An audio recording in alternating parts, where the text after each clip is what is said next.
This is the March 11th meeting, the Planning Policy Commission. Due to the governor's restrictions in regard to COVID, the meeting is held remotely.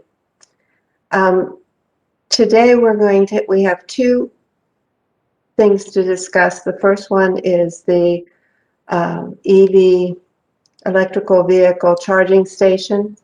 And then we will have a presentation by Kristen for planning policies and growth targets for just a discussion. But in the way of the meeting, the way it's going to be held is that there will be a presentation by Megan. There will be a public hearing. Once we close the public hearing, we will have a discussion with the commission with the assumption that we will be pending a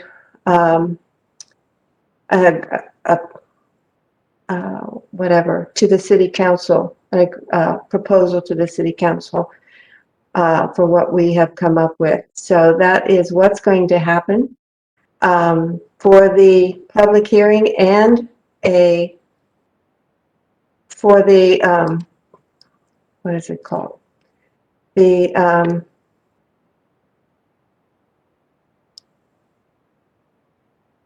there will be two times that the public can make comments. The first one in the public hearing, or after we discuss the second thing on our agenda, there will be another time for public comment. If anybody is of the public wants to make any comments, the directions are on the website. Just hit *3 if you want to make a comment. Please state your name, your address, and if you're a citizen of the city, and you have a limit of 5 minutes for discussion. With that, I will take the roll. If I can pull up the screen so I can make sure I get all of you. Ron Fowle, please answer yay. Yay. Joy Lewis. Yay. Matt Monahan. Yay. Janice Carl. Yay. Jason Boyce. Yay. Nina Milligan. Yay. So we have a quorum, so that means that anybody who is an alternate cannot vote, but we certainly encourage you to be part of the discussion.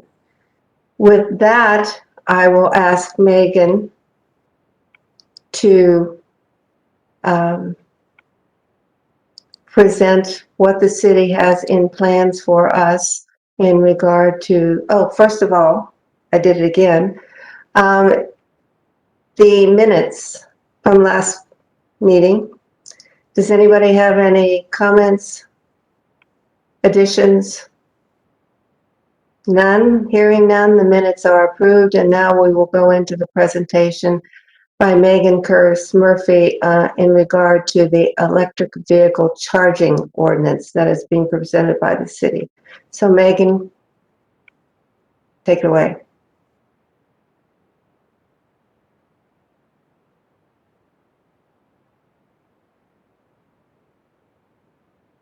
Thank you. Just setting up my screen there. So good evening. I'm Megan Curtis Murphy, the Senior Sustainability Coordinator for the city. And I'm hearing a little bit of feedback. If everyone could go on mute.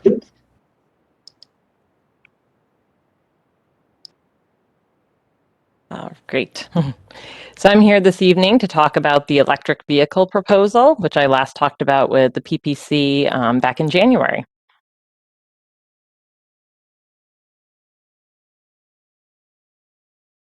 There we go. So the purpose of the meeting this evening is to discuss the options and the administration's recommended changes to the EV proposal and conduct a public hearing on the ordinance. I'll also provide some feedback that we've received thus far on the proposal. So this evening, we're looking for feedback from PPC on the overall proposal, but especially on the two recommended options proposed by the administration. The first recommendation is on affordable housing to meet EV requirements, but through a cost-neutral approach. And the second recommendation is to have no requirements for single-family and townhomes. We'll go into more depth on both of these later in the presentation. So here's just a quick reminder about some of the reasons we're proposing the ordinance. The city has committed to reduce greenhouse gas emissions, and increasing EV use in our region will help us move closer to these goals. The city also has two plans, the Sustainable Building Action Strategy and the Mobility Master Plan, that include policies and strategies around expanding the use of EVs through code updates.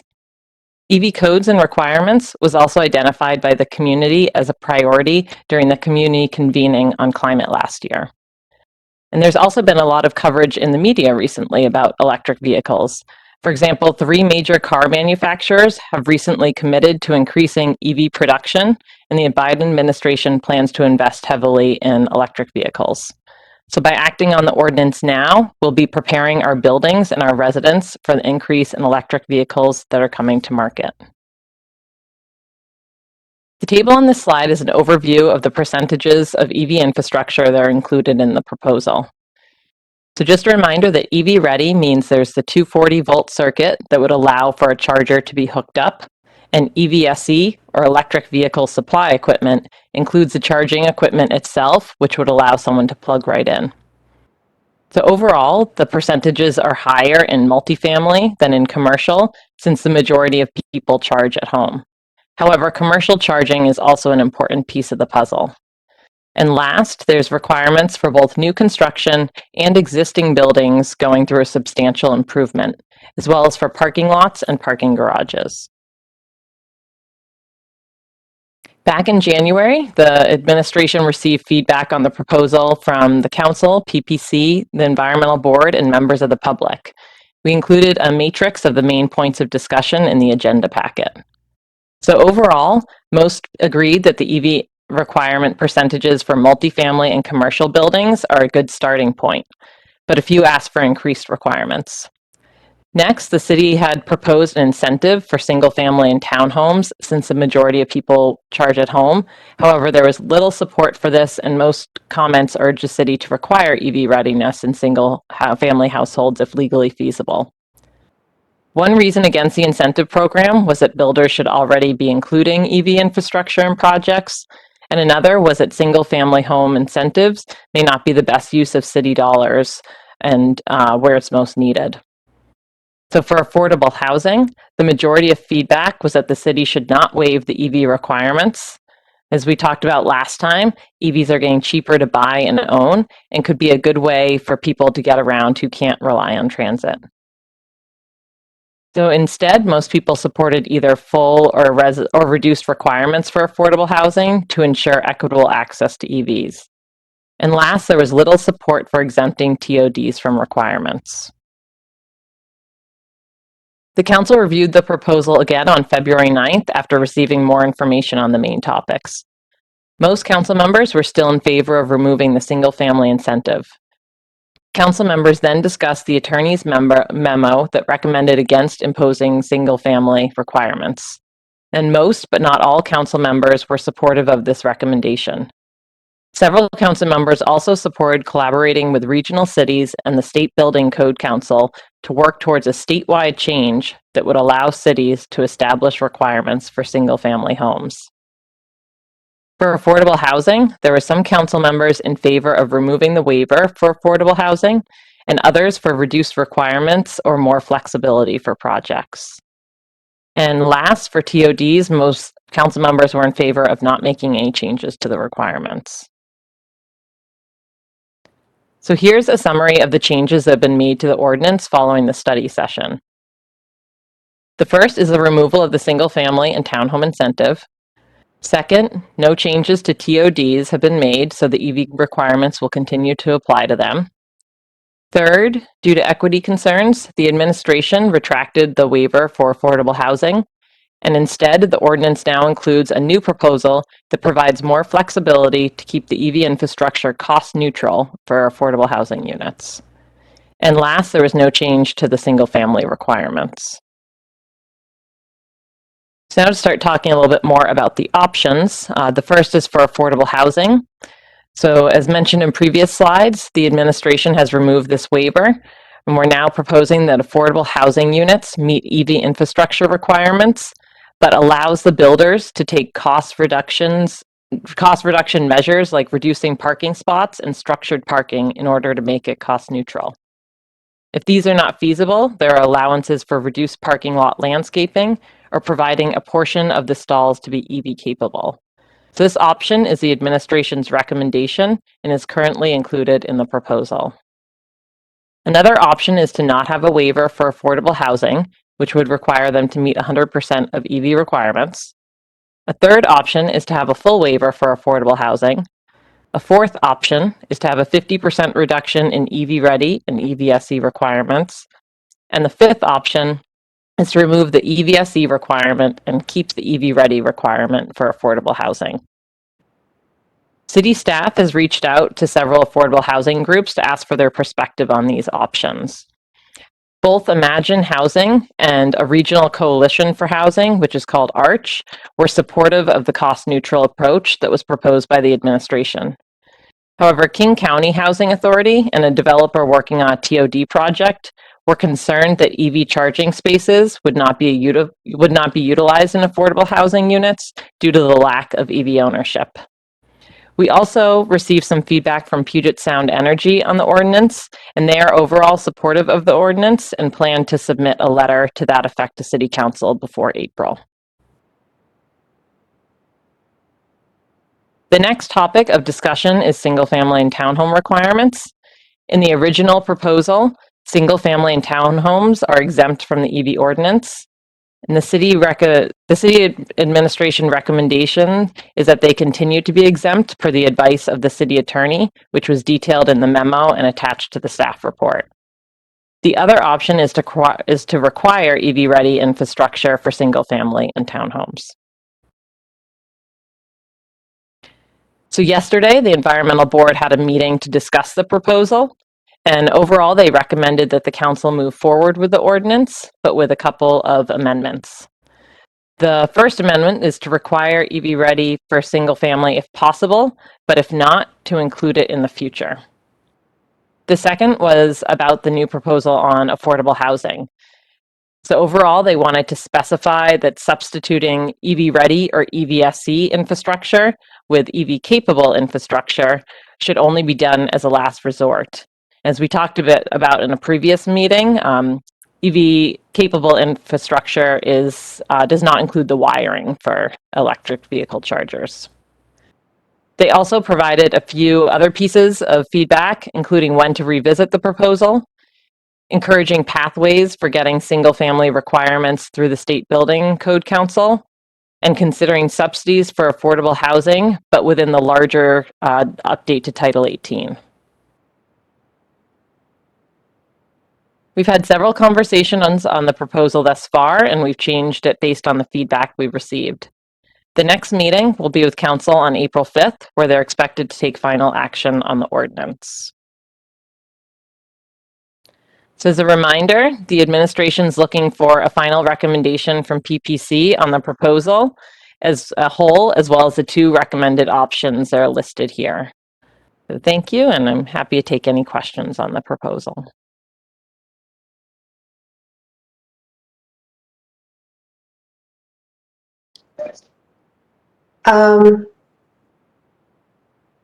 If it is okay with the commission, I would like to open up to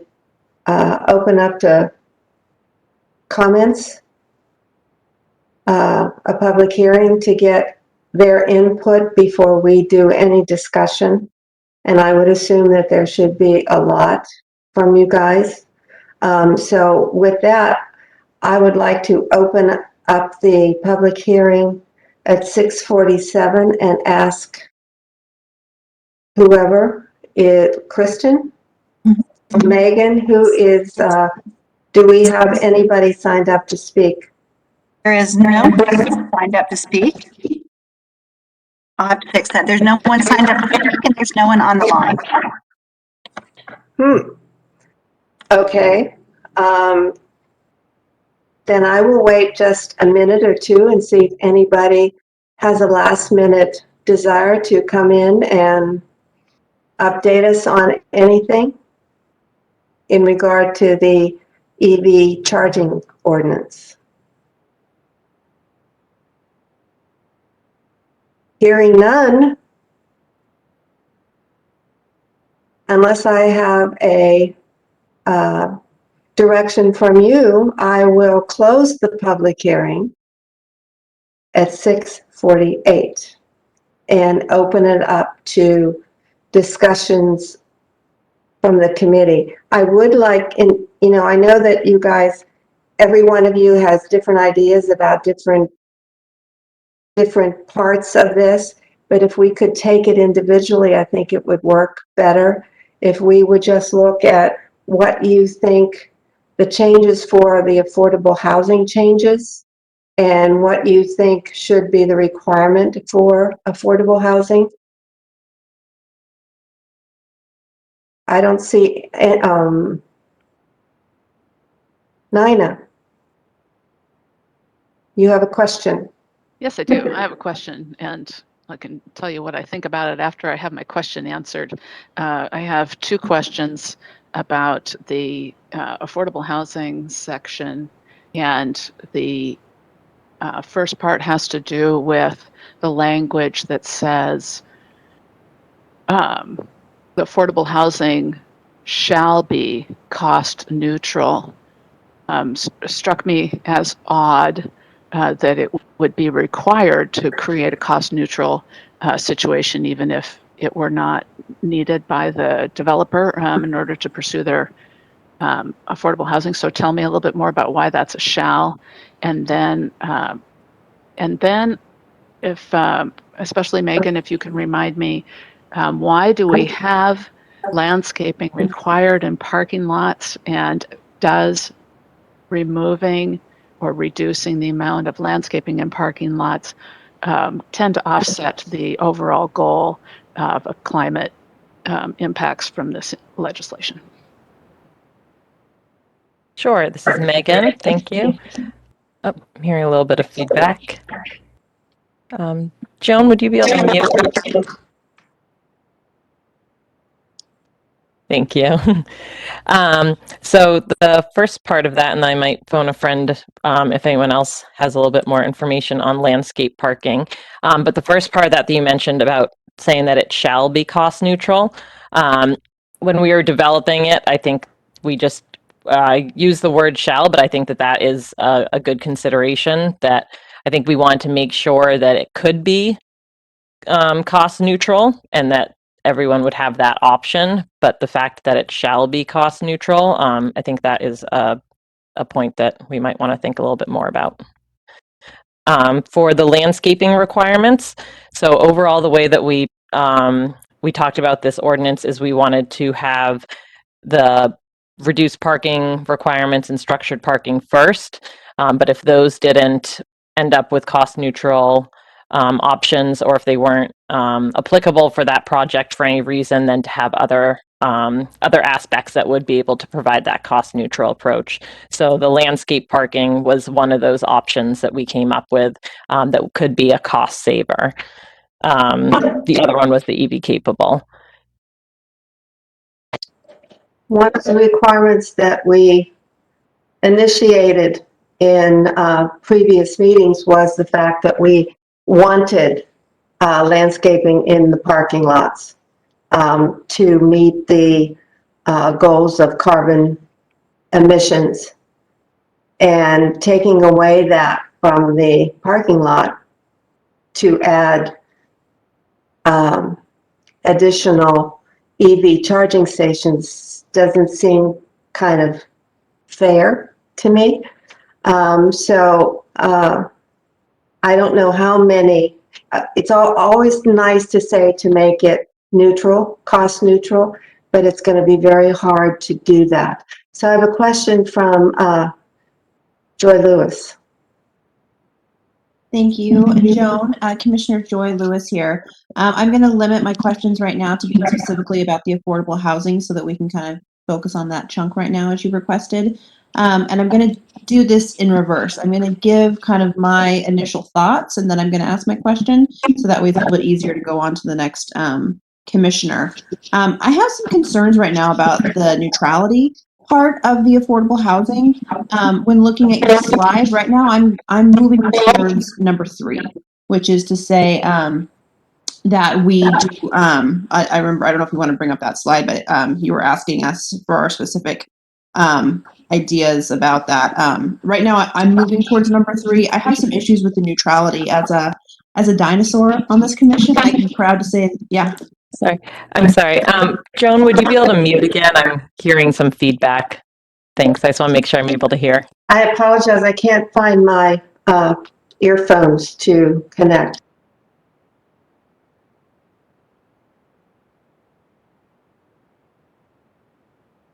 I went through this commission, we went through the parking requirements, and we definitely did not build in any kind of buffer, right? We really put it down to the minimum. So when like Joan mentions, when we started talking about landscaping and how to add in greenery and things like that, the things that you're taking away right now to try to create some sort of cost neutral situation for the developer struck me a little bit differently than I think if I would have approached it, not knowing the background of why we've gotten to the code that we have. I think the equity disparity must be at the forefront of our mind when drafting this code. And I think it's really important that we do not reduce access to services. And to me, that's a lot of how these neutrality things are reading. So it gets to my question of wondering, basically, wanting to have you help us be a fly on the wall. When staff was discussing all these different options and things that we could do, what were some of the things that you guys were bouncing around that maybe didn't make the cut, for instance? My mind naturally went to, we were talking about incentives for single family homes, which is now no longer on the table because it was not popular. I mean, is there an idea of having an incentive for individuals who are living in affordable housing and have electric vehicles, right? You show your utility bill, you know what I mean? And it's something where you have something direct to somebody living in affordable housing rather than all this discussion being about how do we make it neutral for developers? How about we make it neutral for the people who are paying the actual price of it? So I kind of wanted to have staff be able to address what those other ideas were and kind of what direct incentives could be considered, because right now I'm not in favor of how it's stated. Sure, this is Megan. I think overall, we are wanting to make sure that we're not putting additional costs on affordable housing coming in the city. So recognizing that that's really a priority in order to get the amount of affordable housing that we need and just not wanting to have any additional costs to that. So that was the foundation of wanting to establish this cost neutral approach. The ideas that we had, these were most of them that we talked about. We did talk about kind of the prioritizing of them. So in the ordinance there, you'll see them kind of in 2 bunches, with the first 2 being about reduced parking and minimums and structured parking. We talked with affordable housing providers about how much affordable housing or how much parking costs, and we received numbers between about 30 to 60,000 per space, depending on if it's above grade or covered parking. So it really depends there. The cost of EV infrastructure also ranges, but looking at 1,500. So we thought that by using those initial 2 categories, we'd probably be able to get towards that cost neutrality pretty soon. City of Seattle has also looked at this a little bit, and they reduce parking requirements specifically for affordable housing. So that's how they've tried to make it a little bit less expensive. And then they do require affordable housing to meet EV infrastructure requirements that they have in Seattle too. So that was another thought about that. And then, like I said, we did structure it to kind of have that priority in with those 2, and then go into the landscape requirements and the EV capable if those other 2 are not possible. So is there anything about direct to resident, right? Rather than trying to compensate the developer? Because I can easily see a situation where, we already give incentives for the affordable housing. We give the incentives of all these different things to try to entice more affordable housing in our community. And then those costs end up getting built in anyways, right? Is there some way to basically negate the process? If we say a developer is going to end up charging that extra $1,500 to a resident in the form of rent over time, then are we able to then actually do a subsidy, do an incentive, do something directly for individuals that are living in affordable housing and who have either some sort of, rental, have some sort of access or ownership of an electric vehicle in some way where we are thinking of it rather than being from the developer standpoint, but from the resident standpoint? I think that overall for incentives, we had them included in the original proposal for single family, not for affordable. So, a couple of things we heard is that it shouldn't, if we were going to do incentives, affordable might be a better place for that. But we also heard in that conversation that we might want to look at incentives on a broader scale as we go into the Title 18 update. So rather than looking at just on this piece, but seeing as we go into that update, there might be other things that might be more expensive that we'd want to provide incentives for. So I expect that we'll be having that conversation as we get into the Title 18 update. So we did not include the incentive specifically in this proposal anymore. Thank you, Megan. I have a question from Ron Fowl. Thanks, Madam Chair. So, question for Megan Curtis. To Joy's point as well. I've been doing some research behind the scenes, and what I came up with was some interesting findings. And I'm going to name off 3 vehicles. I just want to start with luxury vehicles. The Cadillac Lyriq is an expected launch date of 2022. It's a very heavy luxury SUV. Will have a range of 300 miles for an electric vehicle. The BMW iNext is expected to launch in 2023. Will have an expected range of 400 miles. And Chevrolet is going to be launching a full electric pickup truck that is going to have 300 miles. So I think it is plainly obvious that the range is going to continue to increase, and as we move towards the electrification of transportation, it's going to become very affordable for lower income people to be able to pick up vehicles that are electric. And it costs less to drive per mile an electric vehicle than it does a gas vehicle. So from an affordability standpoint, it is likely to say that lower income people will start to migrate towards electric vehicles at a higher adoption rate because it's just naturally more affordable for them to drive. So if we disenfranchise affordable housing by saying we're going to give up services for this cost neutral position, I think that's not the right chemistry we want to promote.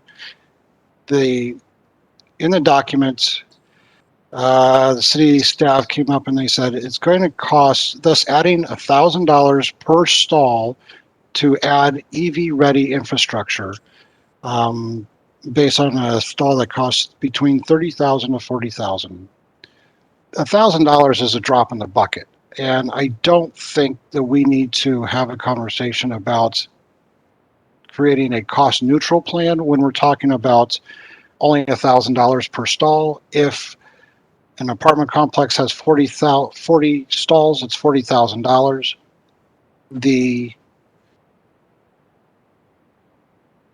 In order for a developer, if we look at the language, we're only asking 5%, which I think I disagree with. I think it should be higher than 5%. But if only 5% of the stalls need to be EV ready, that's 2 stalls out of a 40-stall apartment, which is probably equivalent to the TOD project.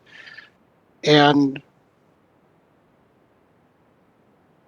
I think there's going to be so much demand for EV hookup that 5% is going to be a very impacted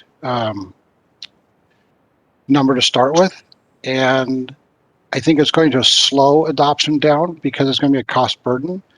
If a property owner has to go in and do rework or retrofitting to add more stalls, that's going to be a significantly higher cost than the $1,000. So I think we need to increase the number of stalls that are EV ready to probably closer to 25%.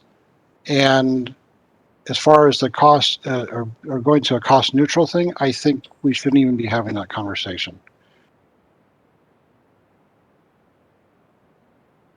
Thank you. I have a comment from Jason Voss. Voice. Voice, Madam Chair. Voice, Madam Chair. Voice. 3 more meetings and I can, okay. No, thank you, Madam Chair, and thank you, Ms. Murphy, for the presentation. So my thinking on affordable housing is that if we do a reduction, it's the very people that have the most to gain from this particular project are people that once there's some price parity with electric vehicles, they're going to be cheaper to run. And I actually, I think by giving them a waiver, I don't think that's the appropriate way to do it. And just listening to Commissioner Fowl right now, I'm kind of in agreement to the point where I don't really like the cost neutrality because, again, we're not talking about a huge burden on multiple parking spots. For me, like I said, I think as things move in the next year to 2 years, you probably will see more electric vehicles. I am personally myself, I'm comfortable with the percentages as they are now. Let's see what happens over the next couple of years.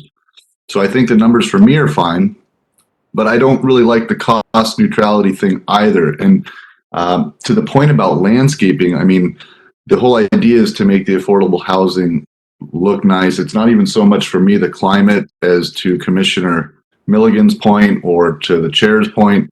It's also just about beautifying the landscape and not making them look like tenements. So I don't like that at all. The landscaping thing for me would be, pretty much a no-go.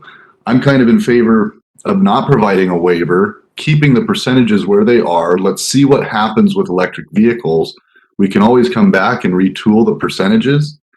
The only thing I would add is if we were looking to keep prices down, what if we were to remove the EVSE requirement, but double the EV ready requirement? So you're just swapping the percentage numbers, but you're still getting, they just have to bring their own hose to the party. That'd be the only difference. And I think if they were saving that much money with an electric vehicle, they could afford I don't know how much they cost, but I can't imagine they cost over hundreds of dollars to buy that particular plug. But again, by taking the requirements away, the whole idea is to benefit people that are already in affordable housing with cheaper electric vehicles. And then again, I don't really like the cost neutrality thing because I don't really like the idea of the city subsidizing these projects myself. My comment. I have a comment from Senior Planner Kristen Leeson. No, I don't have a comment. Well, it's okay. You're on there. So I have a question from Richard Zaragoza.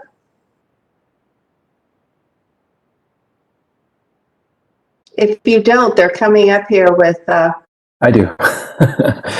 Thank you, Madam Chair. Richard Zaragoza. My question is around the cost neutrality. Exactly, can you explain how that's negotiated?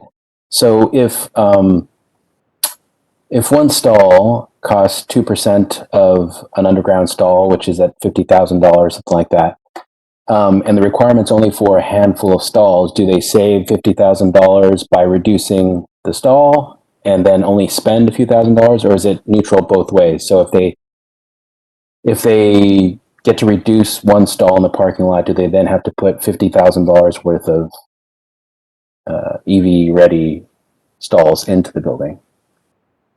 How is that negotiated? How do they decide whether it's going to be landscape or reduction in parking spots? You just explain that, please. Yes.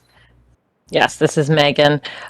So I think a couple things. So we ask the applicant to demonstrate how cost neutrality has been calculated. So we ask them to come up with the methodology showing the cost that they're expecting for installing the EV infrastructure. And then the costs associated with parking. So with the first two options, the reduction in minimum required percentage of structured parking and then minimum required parking, they would need to show how much they're spending on each of those things. And then that's how we would try to reach the cost neutrality. So if their EV charging stations were $20,000 for however many they're requiring, and then if their parking spots cost, 30,000 per parking spot, or let's say 20,000 per parking spot for easier math, then they'd be able to reduce their parking spot by one, and then they would install the EV infrastructure.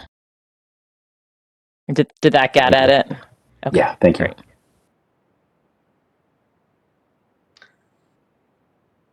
I have a question from Ron Fowle. I was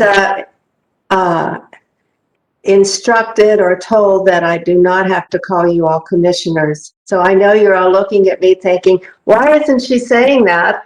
And that's why I'm using your full name. So Ron, do you have a question? Yep. Thanks. So do we call you, do you want to be called Madam Chair, or do you just want to be called Joan? How about Joan? Okay. All right. So thank you, Joan. So a comment for, clarification to Jason's point, and then I guess a comment for or question to Megan Curtis. EV ready is what I was promoting that we have a higher percentage of, not EVS, because as the years go forward, technology is going to change, and so if we require stations now, those stations may be outdated in a couple of years, and or there may be lease agreements, or some company may want to come in and say, hey, I'll contract and put in the charging stations with fees and credit card services and things like that. So I think having EV ready, having the infrastructure there to support the systems as a multifamily development is being developed is key, because that's the highest cost to entry. So that's kind of what I was referring to. And the question I have for Megan Curtis is, when we're talking about EV ready, are we talking about copper in the conduit line to each stall, or are we talking about conduit only? EV ready would be the conduit and the wiring. EV capable would just be the conduit, no wiring. Okay. All right. Thank you. So I have a comment from Nina. Thank you, Joan. I was holding my comments to hear what the other questions were from the other commissioners and to hear the conversation. And it sounds like commissioners are weighing in now with their preferences, so I thought I would chime in with mine.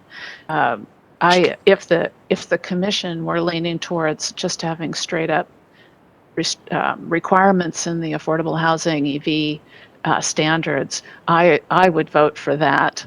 Now, if we don't have a majority on that, and if we go with the what is it called when you cost recovery proposal, I definitely think the language should be maybe cost neutral, and it might be done through these ways, and tighten up the language that says that this is the only ways you can. And I would remove letter C, reduction in the amount of parking landscaping.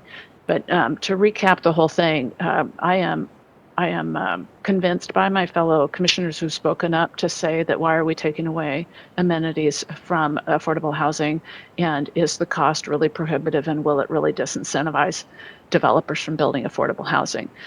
My kind of superficial understanding of the way that a developer is building affordable housing, the pricing is being set somewhere else. It's not going to be passed on to the consumer. That doesn't even happen in market housing.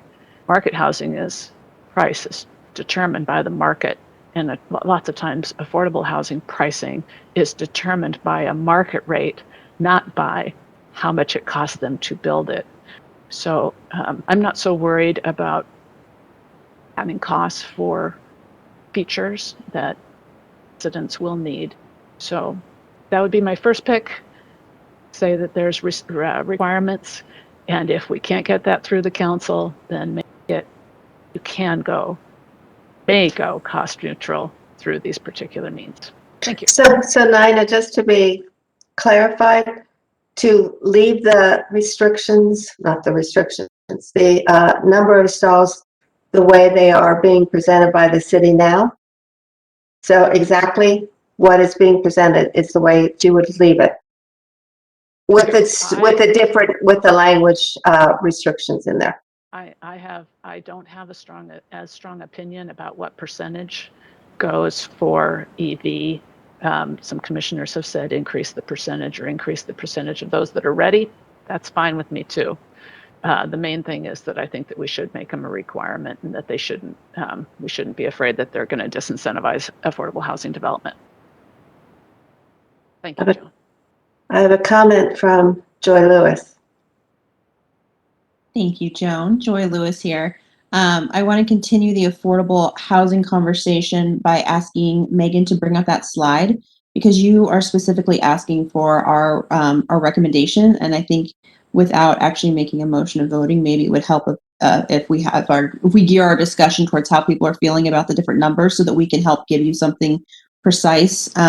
So if you want to bring that up, I think that might be helpful. The last time that we spoke about this, I'm really proud, by the way, of our commission bringing to staff kind of this difference between EV ready versus, the equipment. So I really loved this addition. And we kind of talked about this balance, right? The city can't have it all. We need to be able to say where is our priority, right? It's hard to kind of say, well, we really care about this, but we really care about this, and kind of have this balance. I think it's important to invest in clean energy future now if we expect to have a safe, happy, and equitable future. So we can't say, well, we really want to incentivize one, but we're going to take away from another. I think that we start to get into a really murky area. And I think that if we are saying as a community, this is our priority, that we need to stick with it. And I really do have concerns right now. That's the proposed ordinance for the percentages. I was meaning, Megan, you were going to bring up this the slide where you were asking for the recommendations, like of the numbers that are of options that you were looking for affordable housing. Yeah, I know. I really saw the light bulb. Perfect. So, I had voiced before that I'm worried about this reduction of services. I think it's important for us to really lay out a clear recommendation to council on affordable housing. And after hearing my fellow commissioners, I really think it's important to have no reduction in the parking requirements. This idea of the neutrality as it's being proposed to us, I'm not in favor of. So I believe that I'm going to sit with number 3, as I mentioned before.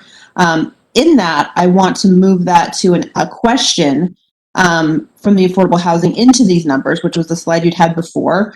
So now we have this addition of the EV ready. And I think that this is really clutch to our conversation, because we really want to kind of start in a way that is achievable, right? We're not trying to put in these really large numbers. And it makes it so that developers feel like they can't actually achieve what we're wanting. However, I would love to hear from staff about how the numbers were reached about EV ready, because we know that the cost to retrofit is exponentially high.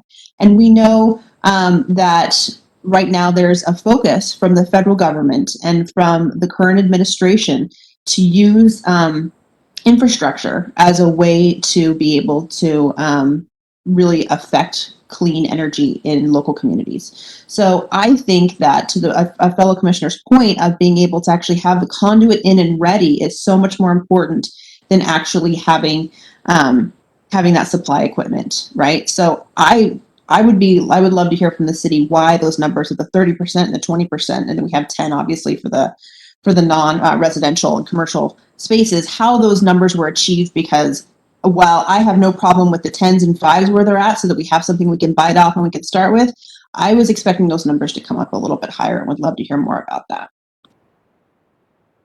Sure, this is Megan. So the city worked with an organization called the Regional Code Collaboration, which has been the foundation for this ordinance. That is a group of jurisdictions, not just in King County, but in some other surrounding counties as well, that work together to develop green codes.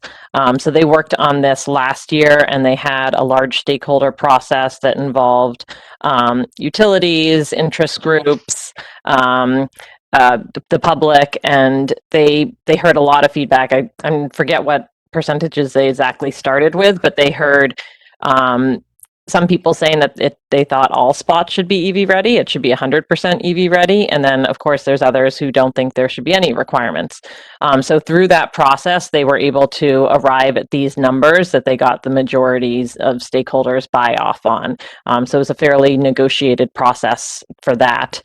So the city has taken those foundation numbers and used those exact numbers, which are here. So that's how we arrived at them. Thank you, Megan. So just to follow up on this slide, when you look at new multifamily, the 10% and the 30%, that means that 40% of all of the parking spaces are either one or the other. So 40% are ready or have the facilities in there. Is that correct? It's not 30% over, including the 10%. We're talking 40%. Correct, 40%. Correct. Okay, I just wanted to make that clear that, you can put 10 and 30 and 20 and whatever, but when you realize that it's 40% of all of the parking spaces are going to be able to utilize EV capability. So I have a comment for Janice Carl.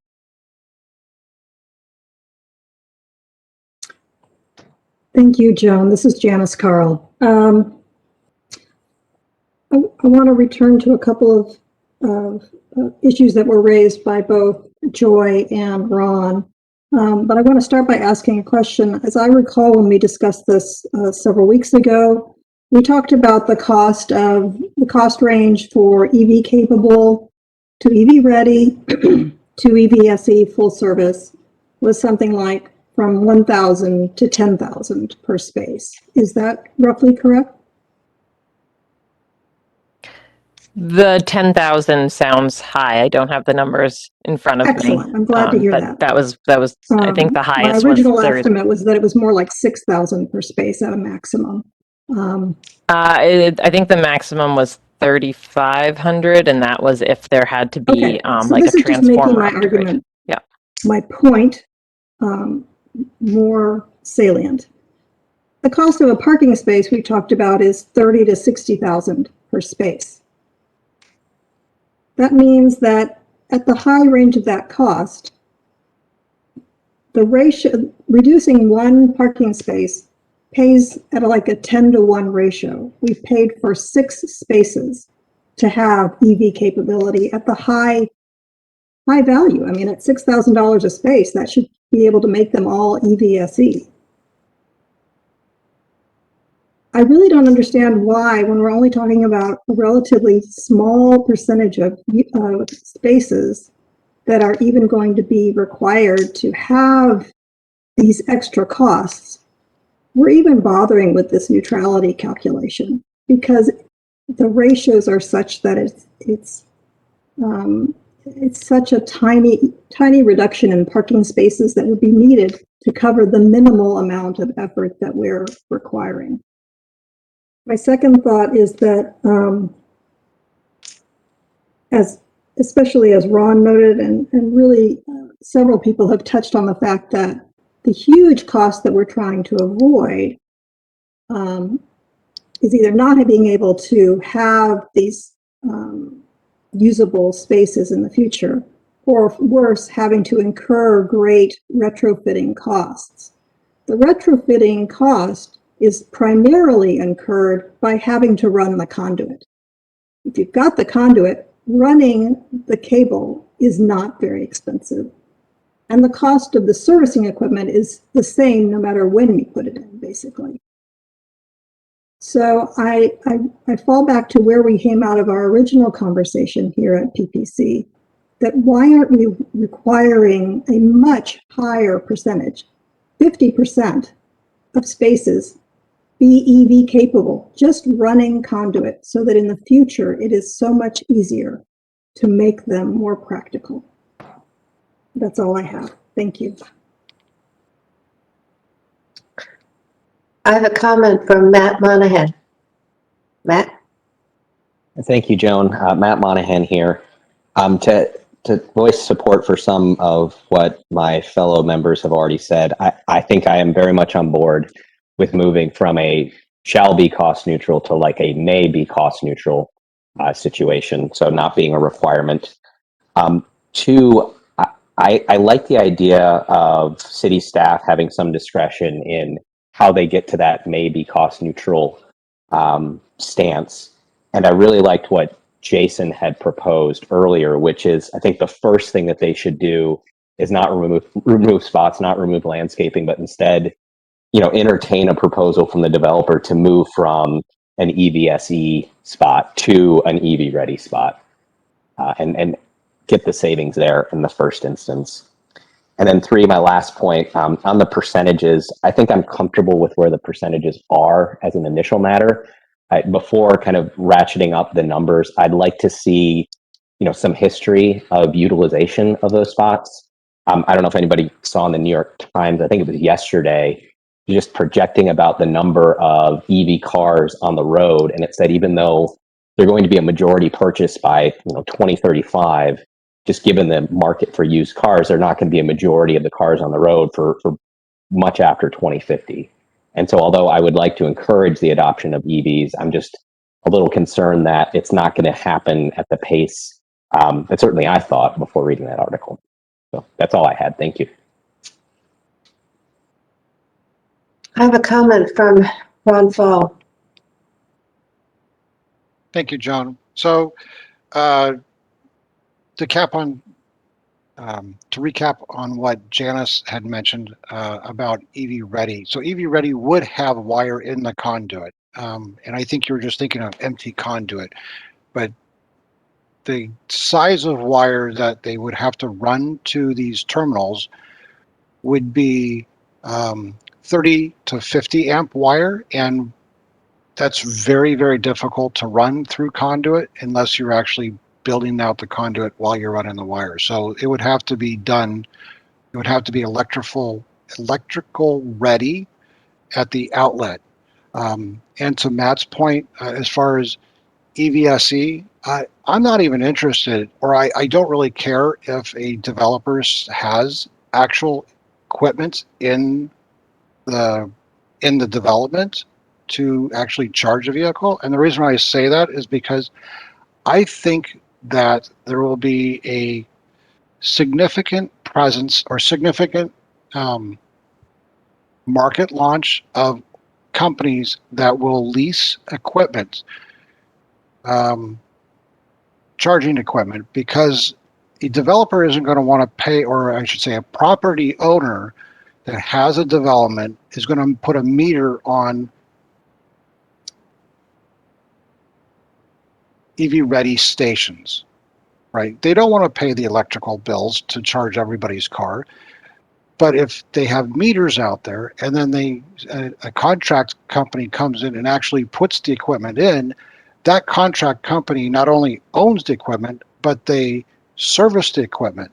And that's not a place a developer wants to be or a property manager wants to be. But I can see a company coming in and doing that. And so therefore, we're not even really concerned with the cost of the stations themselves. We're only interested in the infrastructure to support that model, whatever model that developer or property manager wants to put in. So I think we're looking too far down the road. We just want to make sure that we have the available capacity to handle EVS systems, as opposed to actually just being EV ready. And so my emphasis is I strongly support EV ready, not EVSE.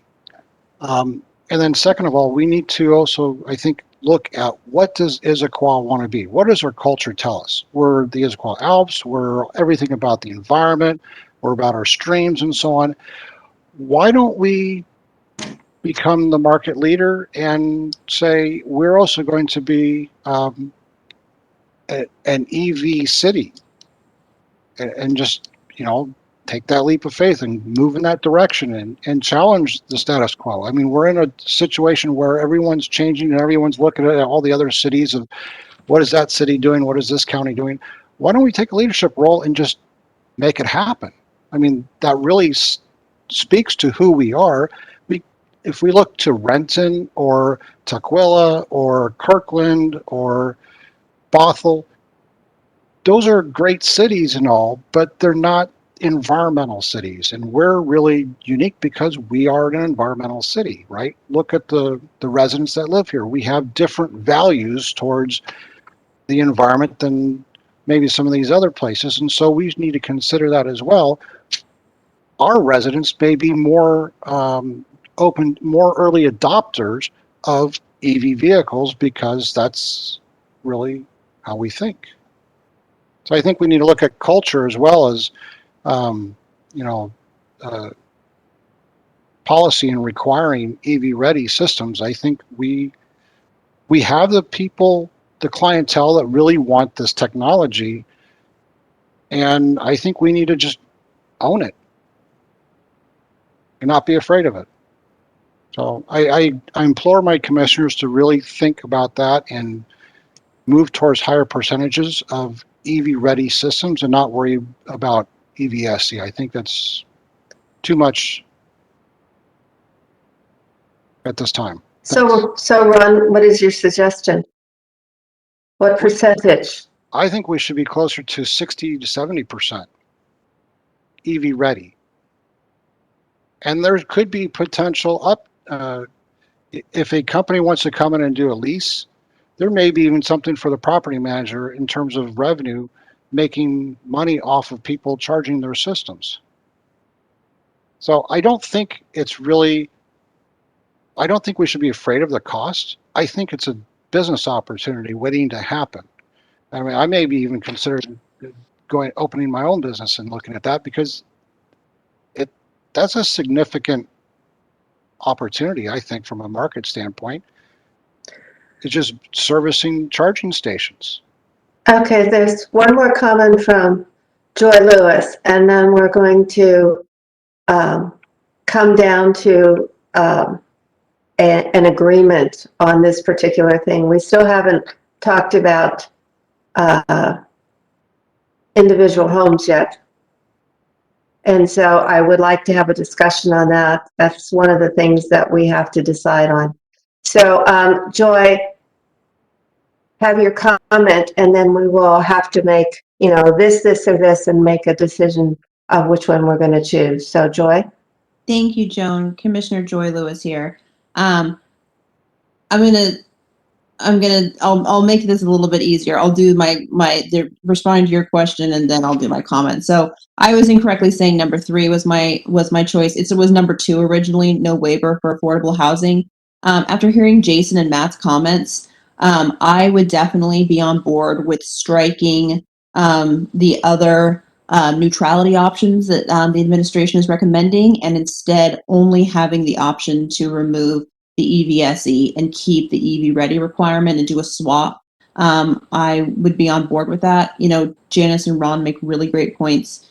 that I think that we need to lead in our region, and we need to be bold on this, right? The cost to retrofit is so exponentially higher. We're talking right now about a percentage of parking spaces being able to have the electric conduit to be able to be capable of it. When right now we have cities that are leading on this. I mean, right now Denver will electrify most buildings by 2027. You're looking at buildings in Salt Lake City that aren't even putting in gas lines.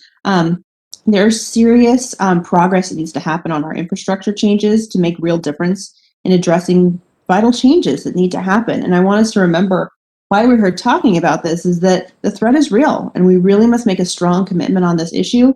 It would be if the commission agrees to change the EV ready percentage by a bit. I would be for that. I would also be for us putting in some sort of sunset, like for instance, every year it gets bumped up by 5% on EV ready, and having a rolling thing, or instead recommending to the council that this come back to us in a year, right? We know that basically in the next couple of years that big changes are going to be happening, and we need to be leaders and at the forefront in our region. So if we want to stick with the current numbers as they are, I think that's something that needs to be revisited regularly. So I would like to hear from my fellow commissioners on something like that in regards to the numbers. So to reiterate, I'm either with number 2, or if we want to, if right now there looks like there's a consensus from Matt and Jason to be able to do something where we take out the other cost neutrality recommendations, but only keep the one where there's a swap of the EVSE to EV ready. I would definitely back that in regards to the affordable housing. So I have a comment from Jason Voice, but I would like to kind of put it into what exactly it is that you would like to see happen in specific terms. So Jason, can you do that? I can do that, Joan. Good. So, the wonderful thing about our commission is the diversity of thought, yet we all do kind of share a lot of similar values. And I think I just heard that across the board. For me, when it comes to this piece, as far as the looking to send something to council, I agree with Joy. I think we should strike the waiver. I just don't think it's necessary. I think Janice brought up some great numbers that make some good points. However, having said that, and I love my fearless brother Ron, I am comfortable with the numbers as they are now. And to Joy's point, again, we can revisit this. And I really like what Matt had to say, which is we don't have the history yet. And I know everybody wants to go full speed ahead, and I'm all for it. But the thing is Issaquah does have a reputation of being a difficult place for builders and developers. I don't want us to be an outlier of continually being a difficult place to build. I think, like I said, these numbers are a great start. I'm happy to, basically what I would like to see, I guess, making this a lot shorter, strike the waiver, get rid of the cost neutrality, require it at the numbers we have, and then let's revisit it in a year or two when we have more data. I mean, we don't even have the price parity yet. And I appreciate Ron giving us some examples, but those are all very expensive cars. Those are not probably going to be in affordable housing parking lots. So we need to let this roll out, then look at the history. And to Joy's point, we can come back and revisit this in 2 years and see when we have more data, is this going in the right direction? So for me, strike the waiver, get rid of the cost neutrality. And again, if there was going to be any swap at all, take the percentage of EVSE and just flip it. So now instead of requiring 20% EV ready, 10% EVSE, then just require 30% EV ready. That's a trade I could deal with. I could live with that. But like I said, I'm kind of happy where the numbers are now until we see more from the market. And to Matt's other point, we are going to have a big population of older cars for a while. So that's my piece. And that's it.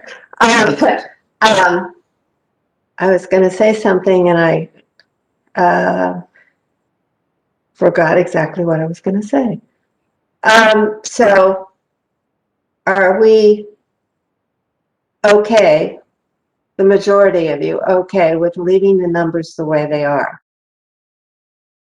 I'm hoping that in 2 years, the cars come with the charging capability, and all they need is something to charge into.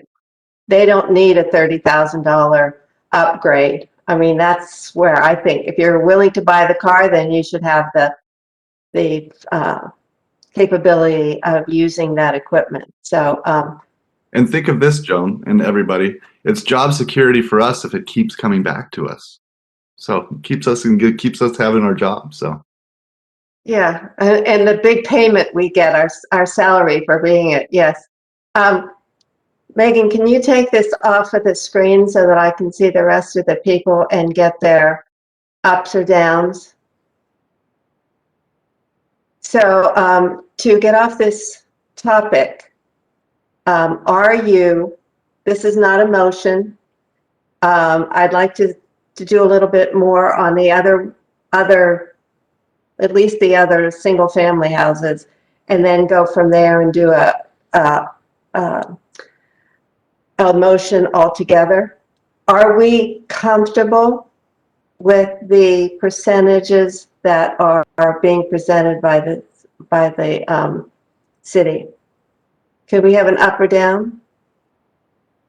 1, 2, 3, 4, 5? Okay, so what about, I know that Jason said 2 years, but the environmental committee had suggested come back in a year. Are we comfortable with the year and continue on with the same process, same highway to come back in a year and see where we are and see what the process is? I'm assuming that there's going to be a lot of upgrades and improvements on these charging stations. And so every year you're going to see something more. And if you require whole bunches of all of the equipment in there, they're going to be obsolete. And so I think we have to be very careful. And I agree with whoever said that, everybody could put in different things to meet their requirements. So we're on this. We are happy with the numbers that the city put out, and we are in 1 year, come back in a year and discuss this. I do have a couple comments, but I'd like to get the comment to sign off on that, or we could be here discussing this all night. So this is where we are. We're going to keep the numbers the same. We're going to come back in a year, and then we have a comment from Richard. Thank you, Joan. Richard Zaragoza. I just wanted to agree with Joy and everybody else. I'm comfortable with the numbers, but I would really like definitely to revisit it on an annual basis. And I agree, kind of up the ante every year as technology is going to be making it much more necessary.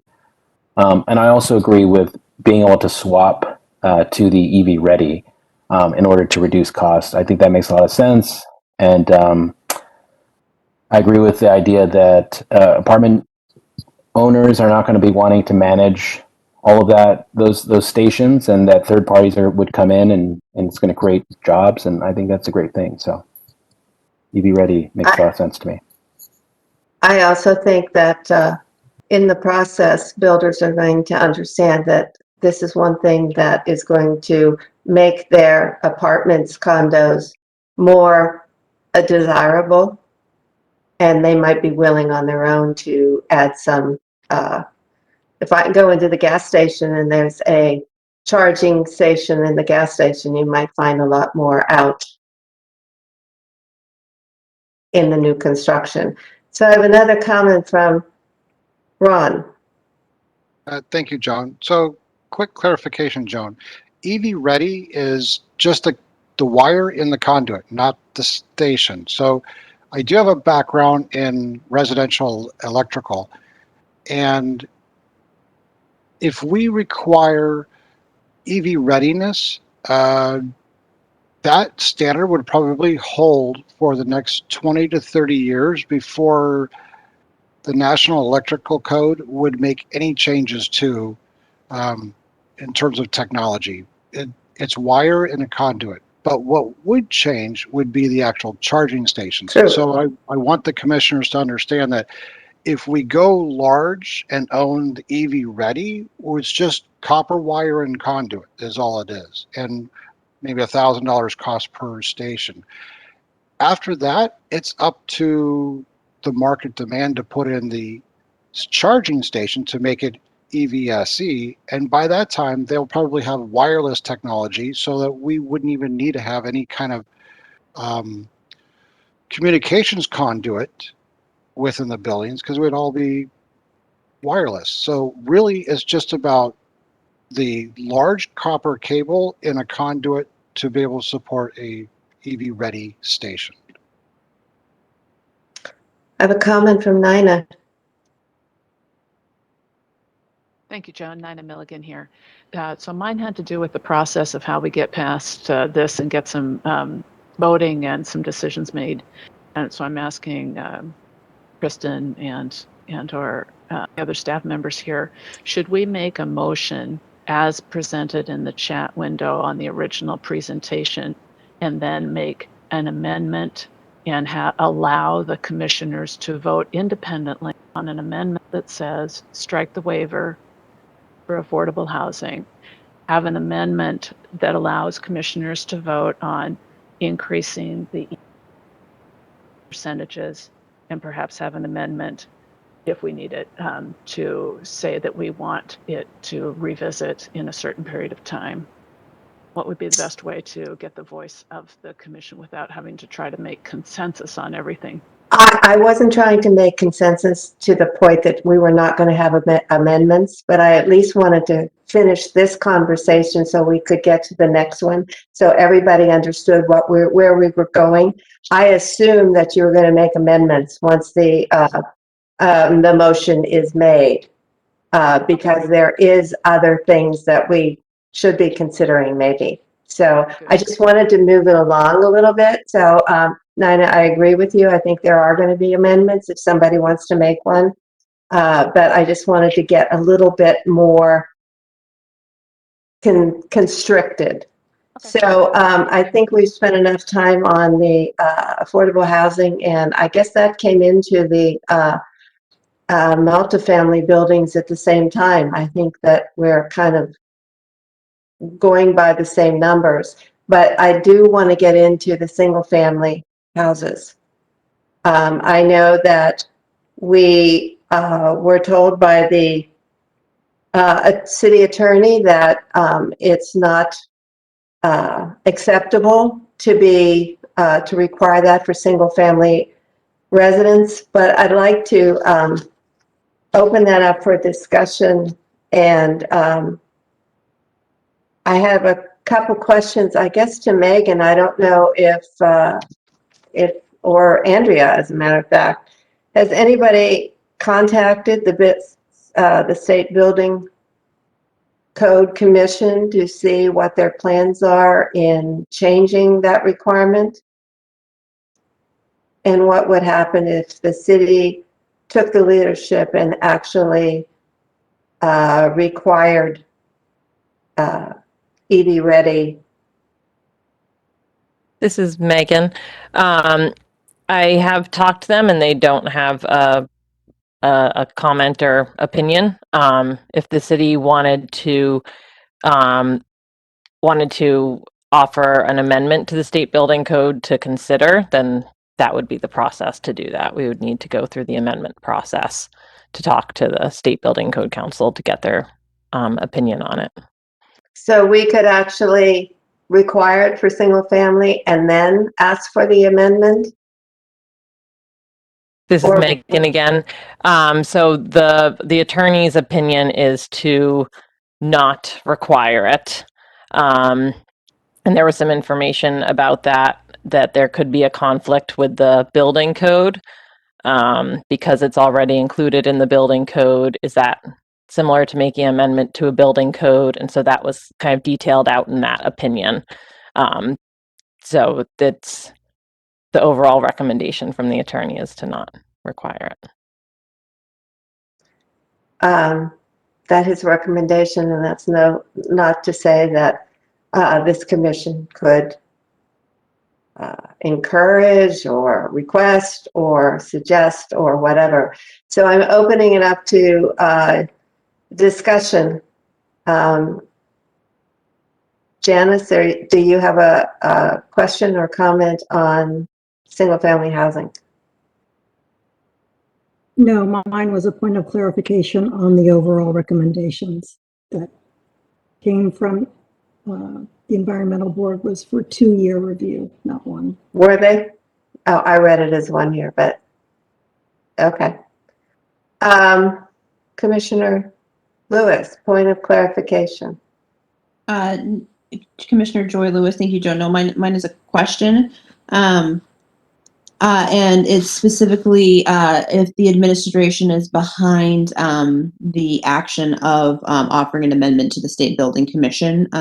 So this is something where I have to add a big thank you to the public. We've had, even though we don't have them with us tonight at our meeting, we've had a lot of really great discussion and comments from the public, either at the work sessions, at the environmental board, at comments that have been received in email directly from us. And I want to say thank you for those conversations that have helped facilitate it. I think it's apparent that the city right now is recommending what our in-house counsel has recommended. I don't have a problem with that right now because I'm not in a position to disagree with that legal advice. However, I do feel strongly that we must not be silent in our code about single-family homes and townhomes. So I would almost recommend a sunset, right? I would give the administration, for instance, 1 year.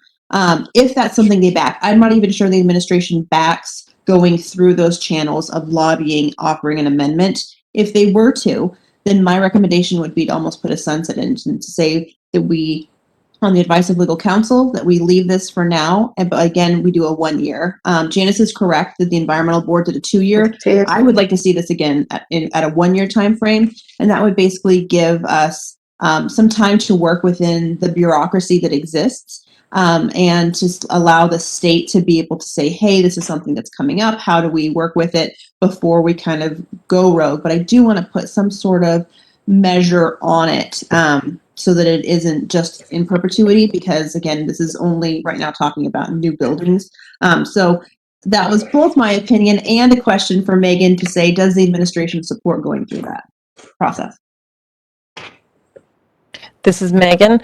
I don't have a formal answer on that yet. I think right now we've been getting the feedback from the public, and various boards and commissions have been making the recommendations to council, and then they would be able to provide direction on that. We have talked with people who have put amendments forward to the State Building Code Council.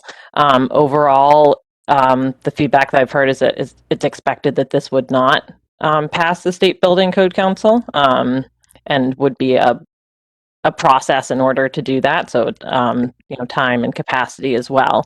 But overall, it would be expected to be an uphill amendment. I have a hard time with it. Everybody says we don't need so many in the commercial section because most people charge their cars at home. Well, if home doesn't have one, they're going to have to go out and find one. So I see that Deputy City Administrator Snyder has joined us, and I'm sure she has some comments. Thank you, Madam Chair Probola.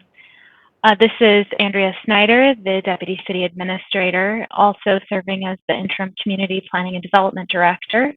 I just wanted to weigh in and put a finer point on what Megan said, which is that the administration is seeking feedback and recommendations from this commission. And so if this commission feels really strongly about lobbying the state for a change to that code, then that's something that is well within the commission's prerogative to provide that recommendation. And that would be something that the administration and city council would consider based on your feedback. Also wanted to just share that the building code, the state building code was just updated in, I think, February 1st of this year, which included the electric vehicle provision. And so my best guess is that because it was just recently updated, there has been a lot of apprehension from the building community about this new code, that there's probably going to be some trial period where they want to see how it works and how the developer community responds to the new building code and how those codes are then implemented in cities across the state. So we're in a bit of a observation period for the new code. That said, if there's a desire to for this commission to recommend that the city get more involved in lobbying the state, then we would like to hear that recommendation. Thank you. So would that recommendation be part of the motion, or would that be separate from a motion? Madam Chair, I would recommend that that's separate from a motion because that's a little different. You know, it's a separate item from the code that's before you today for your consideration. And so it would be an additional action that you would be asking the administration to take that's separate from the code that's before you. Okay, so there could be other recommendations that go with what the motion is. So I think that's where we are in the way of single-family homes. I'm kind of on the other side. I used to have a building company. I used to build homes and small 7-Eleven stores. And if I was building today, I would put in it without a requirement because I know the value of doing that. And so it's hard to, it would take very little to put in the readiness. When you look at Issaquah's median value of homes, it's $800,000. So when you say it's $1,000 to put in, it's nothing. And so I hope that you guys promote the recommendation that we make sure that the city continues in trying to make this work. So I have 2 more comments, and hopefully then we can have a motion of where we're going to proceed with this. So I have a comment from Jason Boyce. Thank you, Madam Chair. And I also want to say that I appreciate Deputy Administrator Snyder's point of view as well as Commissioner Lewis's. As far as the actual what's before us tonight, I would agree with the city's council that we do not need to go rogue. We do not need to impose some type of de facto rule change for Issaquah and become again an outlier in the regional area. So for me, I'm definitely against having this as a requirement. I have no problem with the city if it wants to pursue lobbying with other cities to get the state code changed, the state building code council to change that. But again, for me, it's just another area where I understand people want Issaquah to be this, but I also understand that there is a hesitancy out there as far as Issaquah being difficult to be in the east side if you're developing. And I agree with Madam Chair. It's not super expensive. I think most responsible builders will do it on their own. And I think in time it will be a requirement. But to needlessly kind of go rogue and put it as a requirement that actually puts us, I don't want to say in violation of the law, but I guess kind of outside the rules, I think is unnecessary at this point. I think the requirement was to have them continue to look into it, not to actually require it. So the last question is from Joy Lewis. Commissioner Joy Lewis here. Thank you, Joan. Andrea, this, so while I still stand by my comments before that, that I'm not in a position to overturn the advice of counsel, the information you just gave it, I guess I either misunderstood or this is new information that, that February put in new building code that we're looking at. Can you actually clarify what the new code is? Because I didn't remember hearing this come up in the discussions, and I'm hoping you can elaborate on this for us. Sure, Commissioner Lewis. This is Andrea Snyder again. So the state periodically updates building codes, and then cities are expected to adopt that building code. The state, due to the pandemic, had postponed the building code updates that were scheduled for last year, and just adopted them in February. Those building codes come with a suite of updates heavily around electric, efficiencies with power usage. And so the city of Issaquah also adopted those building codes as is required earlier this year. And so my understanding is that there are provisions requiring some amount of electrical vehicle infrastructure in buildings. And I'm wondering if Megan can elaborate on that, as she is our resident expert on electric vehicle codes at this point. Thank you. This is Megan Curtis Murphy. Yes, so the Washington State Code update that just went into effect requires 5% of parking spaces in commercial or multifamily buildings to have EV infrastructure, or big or there, to have EV chargers in place or be EV ready. So they can install just EV ready, or they can choose to make it have the chargers in place. So their requirement again is the 5%. So am I to understand that right now there's the newly adopted code from the state commission in February is purposely silent on single family, and so that is why obviously we've had the advice of counsel to not go against that. But is that what you're referring to as the watching and waiting? Is that they've chosen not to and are trying to see if they can offset it? That's what I'm trying to understand, is that right now we're understanding that there is no requirement for single family. So our council has advised us to stick with that. And that's what you're saying, is that that's on purpose, right? That the state is choosing to not have that, and we should align to that. Correct. Yes, this is Megan. The state chose to do multifamily and commercial and left single family out of it. Thank you. I'm sorry if that was a long-winded way of asking for that clarification. Thank you. So I am looking for a motion from one of you. There is a motion in the chat. If somebody would like to continue on with that one. Jason, can I? So I have no problem making the motion, but we are going to also allow amendments, correct? Oh, absolutely. Okay. This is just to start the discussion. Okay, excellent. So, Madam Chair, I would like to make a motion to recommend approval of the proposed amendments to Title 18 Land Use Code regarding electric vehicle charging infrastructure as presented tonight.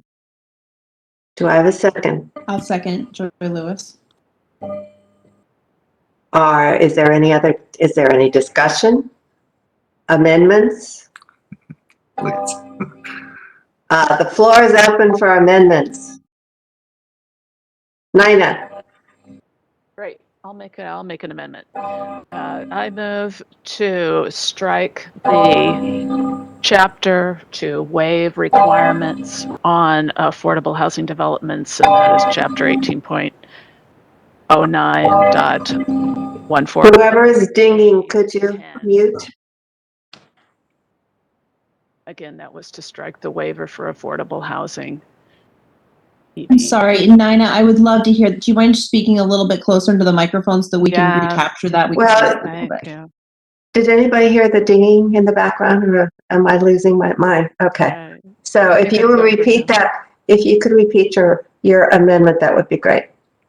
Thank you. I move to strike the section that gives affordable housing a waiver for EV infrastructure, notably the section 18.09.140A.10. You are from the city council. Faking it here, faking it. Do I have a second? Second. Does the maker of the motion accept the amendment? Yes. Jason? Yes. So I need a vote on the amendment. This is not the motion, it's the amendment. Point of clarification on the motion. I'd like to ask Nina. I see that you're striking the waiver part, but you haven't included what had been discussed before about taking away the neutrality. Is that on purpose because you would like to do a different motion, or because you're against it?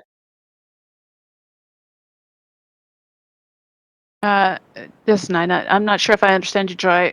In the neutrality, you mean the cost neutrality? I Correct. think all the cost neutrality language is in that section, but those who wrote it can help me make sure that I'm covering the whole part that gives an exclusion for affordable housing. Megan? Yes, this is Megan. Yes, by striking that section with the numbers you laid out ending in 10, would remove the whole piece about affordable housing. So affordable housing would not be mentioned anywhere separately in the ordinance, so there would be no waiver for it. It would be treated the same. Point of clarification, would that include then that trade-off of the EVSE versus the EV that we had discussed as well? This is Megan. That's right. That would all be crossed out. So there would be no difference for affordable housing as any other multifamily housing. Okay. Any other discussion on the motion? Point of clarification. Jason? So, discussion. I actually am quite fine with everything that was just stated. I would just like to say if there was going to be some type of measure to help a developer save a little bit of money, how would you put it into the discussion if the other commissioners agree? How would you put it being able to say, okay, the EVSE percentage can be changed as long as it is added towards the EV ready percentage. So instead of 10 and 20, yes, you could save some money by not putting the EVSE, but you have to take that 10% and then add it to the 20% for a total of 30% of EV ready parking units. How would I say that? Or I don't even know if I'm allowed to say it since I made the motion, but that was my point. My hope. Well, I think the question, Jason, is for staff, right? Because it's pretty common in that historically for us to convey our thoughts and for staff to say, hey, we're going to pass that on. So in theory, Perfect. and please, Kristen and Megan, correct me, if we passed this current amendment as is on the table right now, you would also be able to separately convey to council that should they desire and some type of neutrality, that is what our position is as a commission, or would you like us to have a vote on that particular opinion?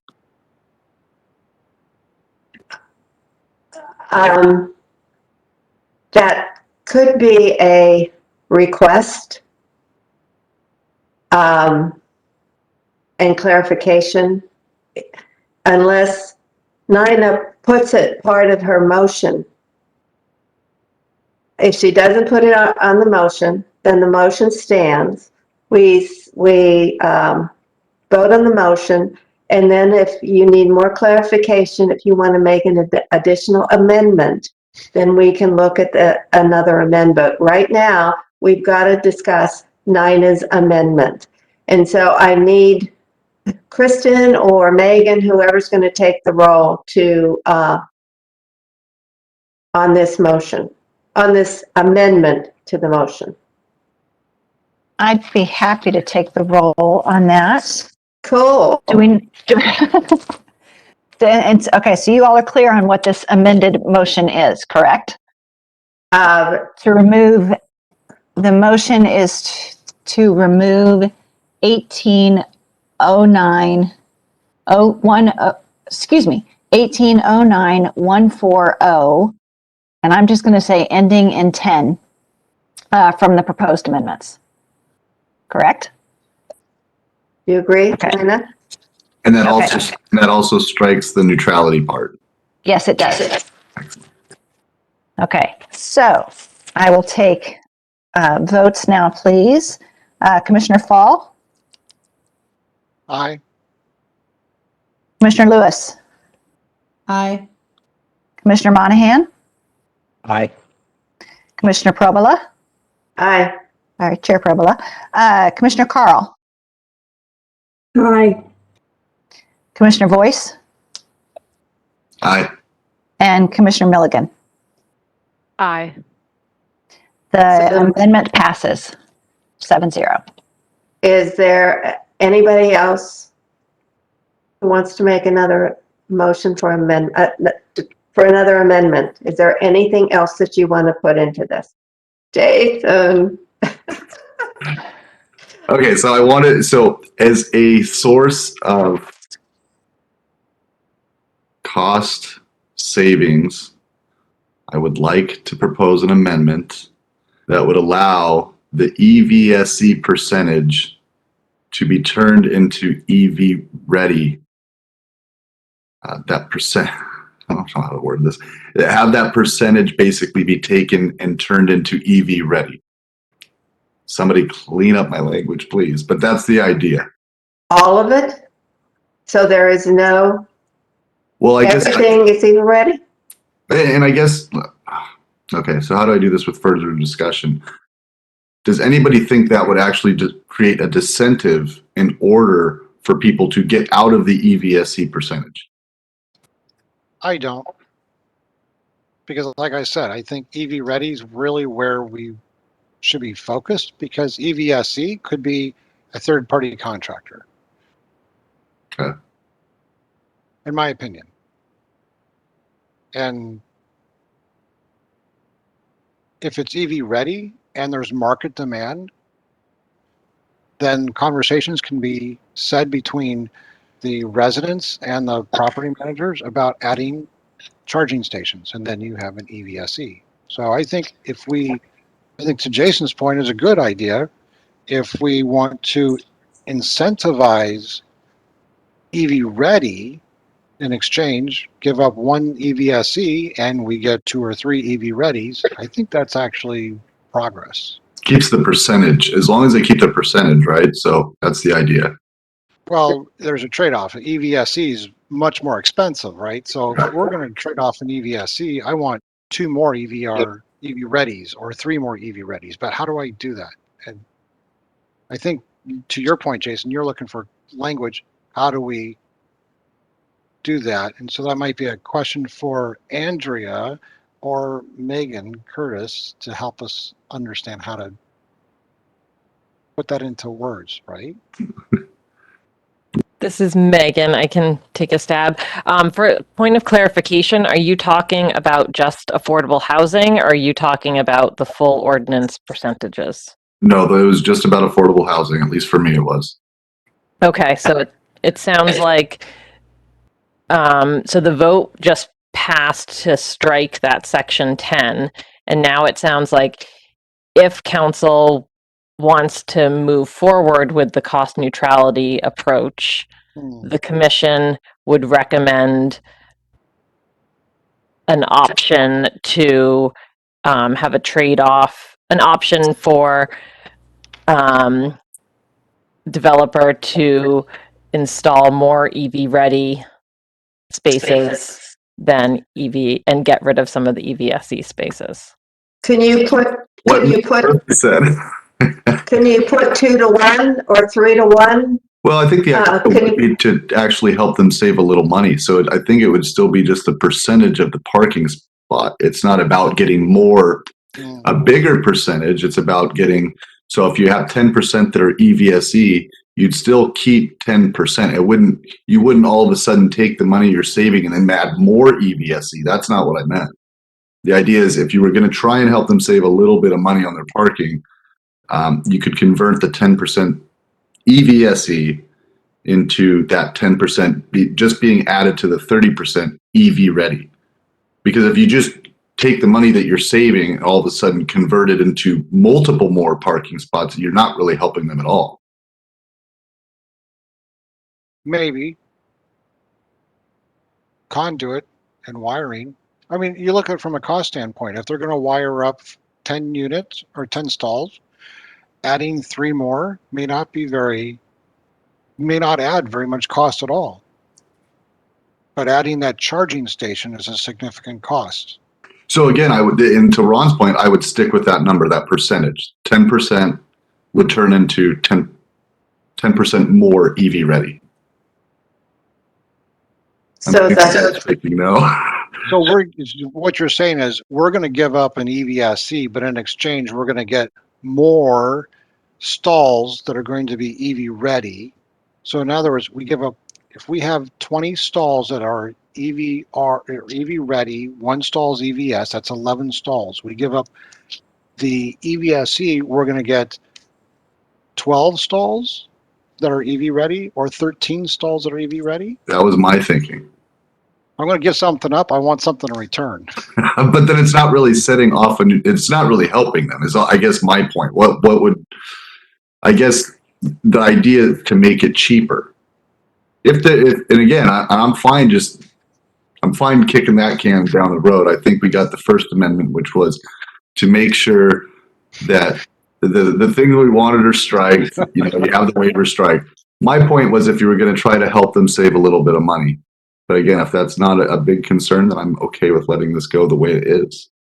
But you would be saving money. If it's 30 or 40, if it's $30,000 to put in the complete system, and you say, take one of those off and put in 3 ready ones, you're still, and each one of those is $1,000. You are saving money, but you are giving more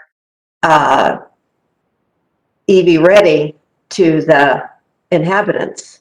So you are doing that. And that's why I said, if you take off one, can you do that? You have to do 2 or 3 to balance it out. You have to have a give and a take. You're going to save money, but you're going to end up, if you can, it will depend on how many parking spots you have all in the whole place, if you want to do that. Okay, well, I like Joan's explanation. And to move this along, I am happy with what Joan just said. Does somebody else want to do this since I have clearly butchered it?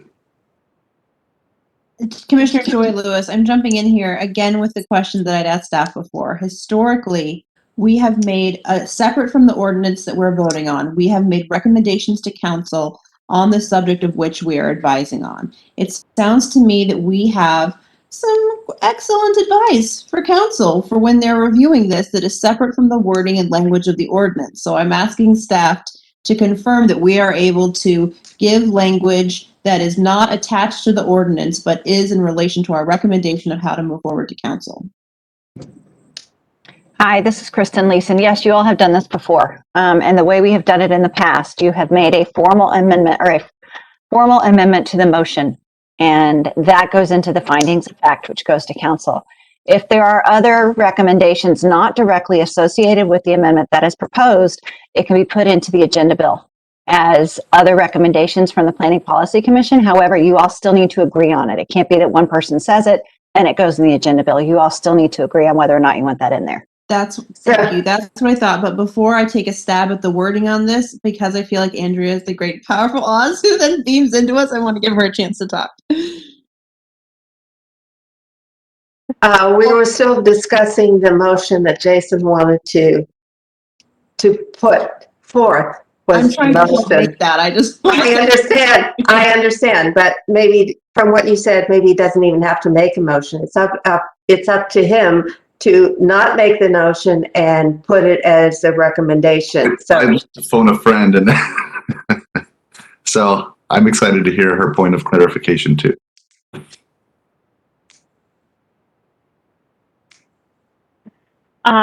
I'm still reeling from being called the great and powerful Oz. So,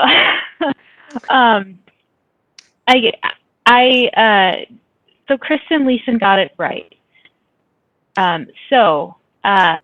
What we are looking for is recommendations from the commission on the ordinance as it is proposed. If the commission wants to provide additional recommendations outside of the ordinance, then that's something that the commission can do and that Kristen would include in the materials to council.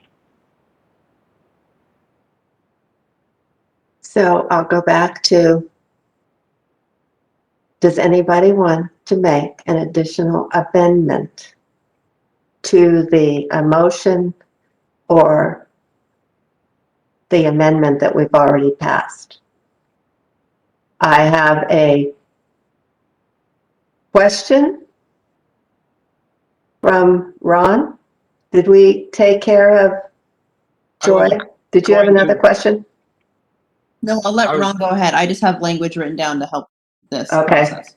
Then in that case, I was going to take a stab at making a motion, but if Joy has language, let's hear what she has to say first.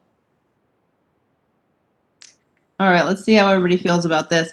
It is the recommendation of this commission that the code changes to the electric vehicle ordinance be revisited by both the Environmental Board and the Planning Policy Commission in 1 year or on the docket calendar of 2022. It is the recommendation of this commission if the council would like to have an incentive for affordable housing that would be the swap of an EVSE to an all EV ready component with, I believe is what the two things that we've additioned. If anyone else would like to jump on before we make it formal, I'd love to hear. Would we like to put in numbers and say, part of that proposal, if we swap out for every EVSE, 2 or 3 EV readies? Yeah, so that the percentage does not decline, I think is what the intent Percentage is. grows. We get something for nothing. Well, we Well, get I would something at in least say that return. it would be neutral, Ron. But we can have that debate too, which I think will be really good. But what I've heard so far is that they be equal, right? The percentage that we currently have does not change. However, in order to help the cost for a developer who is involved in affordable housing would be able to have the trade-off of the higher cost of the EVSE, instead convert that to an all EV ready. And that is, again, only if the council decides that it would like to have some type of incentivization, then that is our recommendation to council. So Kristen, or Andrea, I need some clarification. Those are recommendations. Are they part of the motion process, or are they in addition to motion amendments and then separately to have the recommendation? This is Kristen. Those would be in addition to. Okay, so it's not a motion. Sorry, Madam Joan, can I add something? Sure. So maybe to Joy's point and Jason's point, as far as a cost reduction moving towards neutrality, maybe we could word it so that 25 or 50% of the savings would then go towards building out new EV ready. So therefore, if I'm going to give up, if we have 10 stalls, one of those is supposed to be an EVS or an EVSE, and 9 are EVR ready, then if we give up the EVSE, then maybe 50% of the savings would be then applied towards building out more EV readies, whether that's maybe 2 or 3 or 4 or 5 stalls would be EV ready. And that way the developer is still saving costs, but we're getting more capacity. That's kind of what I'm looking here. Is my goal in this conversation is to get you all on board with capacity.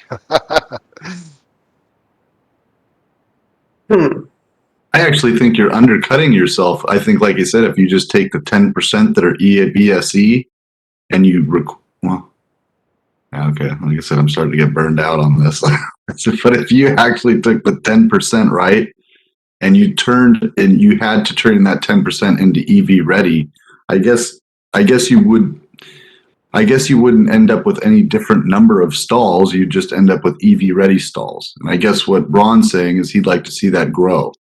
Yeah, well, that has to.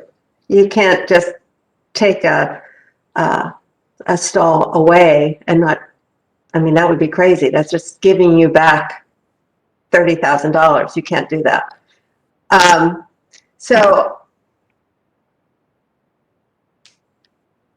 if we're going to put that as a recommendation, I would suggest that we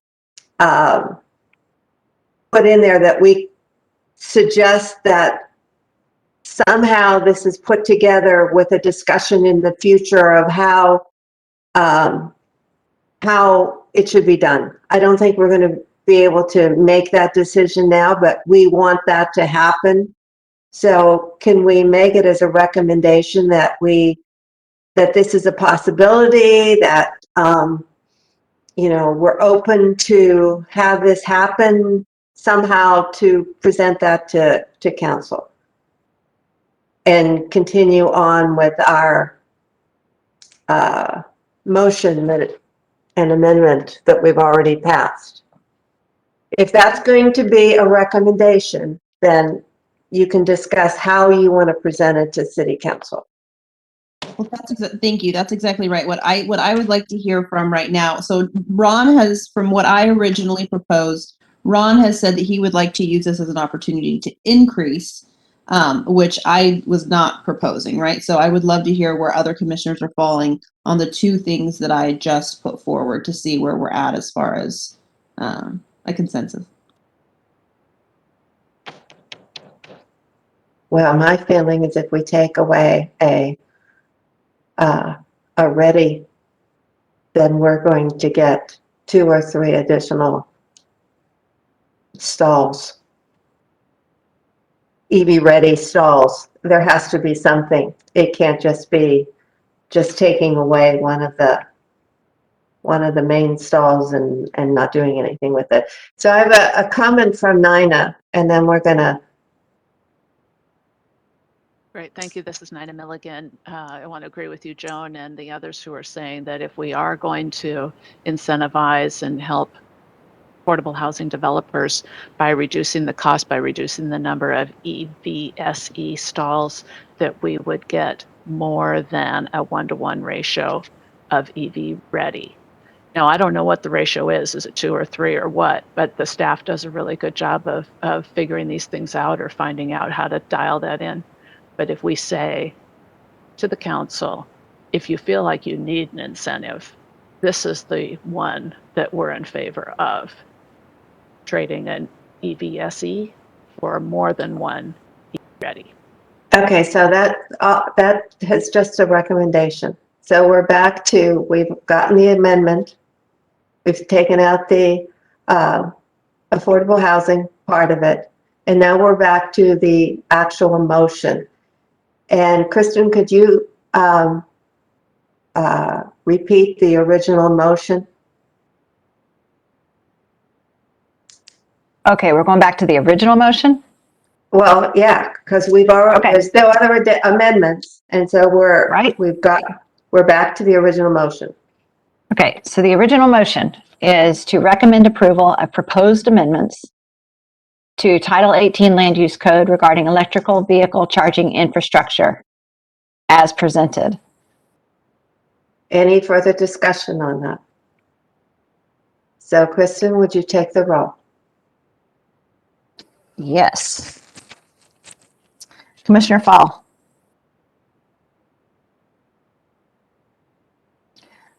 Aye. Commissioner Lewis. Aye. Commissioner Monahan. Aye. Commissioner Carl. Aye. Commissioner Voice. Aye. Commissioner Milligan. Aye. and Chair Probola. Aye. So that motion passed, but to be clear, that motion has already been amended Right. or has an amendment to it to Right. remove 1810. Yes. Okay, got it. Okay. All right. So with that, what do you want to add as recommendation? Do you want to go with a 1 year? You want to give me some ideas of what those specifics are? Joy? I will reiterate, and I would love to hear from everybody to say if they, it is the recommendation of this commission that the code changes to the electric vehicle ordinance be revisited by both the Environmental Board and the Planning Policy Commission in 1 year or on the docket calendar of 2022. It is the recommendation of this commission that if the council would like to have an incentive for affordable housing, that would be the swap of the percentage from EVSE to EV ready. However, this commission is split on whether that percentage be a 1-to-1 gain or whether the ratio be worked out by staff. Can we just say that I think we'll all agree that it will be worked out by staff and I not like put what in? Joey said. Yes. Okay, so is there any, do we all agree on this recommendation? Aye. Kristen? I think Kristen wants our hands. Yes. Okay, that's a majority, and I will write that up, and then we will include it in the agenda bill that goes to council. Okay, and there's no other recommendations. You know, this, Nina, I'm sorry. Did we want to make a recommendation about single family to lobby at the state level for there to be a requirement allowed on the city level? Is that something Yes. that we wanted to talk about? okay. Can I see hands on that one also? I didn't hear Do what we want to Nina add said. that? Don't have to Nina, will repeat you it. repeat it? I'll say it again. They recommended to the council that we lobby for changes at the state level for requirements for single family housing. And I'm sorry, just to piggyback, the Planning Policy Commission recommends that the administration offer an amendment to the State Building Code Commission. Ron? Oh, that's, okay. So everybody agrees? See your hands? Joy, could you write your recommendation in the chat so that Megan has a formal wording of what you had recommended? The same for you, Nina. Could you You know, this put that in the is chat? super interesting. I like a point of clarification from staff on it. It is my understanding that the only thing we are supposed to be writing in chat is comment, question, and that that right now, as I witnessed, the environmental board writing in amendments into chat is actually a direct violation of what's been handed down by the governor, of what's been allowed, and is a violation of the Opens Meetings Act. That by verbally saying it and staff recounting it is actually what needs to happen, and that I'm not able to do that at this point, Joan. But if I have some sort of guidance otherwise, then I will obviously amend that. I will say Megan, we were given direction by the clerk's office that we can put amendments into the chat as long as they are spoken aloud as well, because the public needs to know what's in the chat. besides the fact that Megan asked us to do that. Okay, if you two could put that in the chat and make sure that Kristen gets that. I would say that Joy's was the same as mine, just much better written.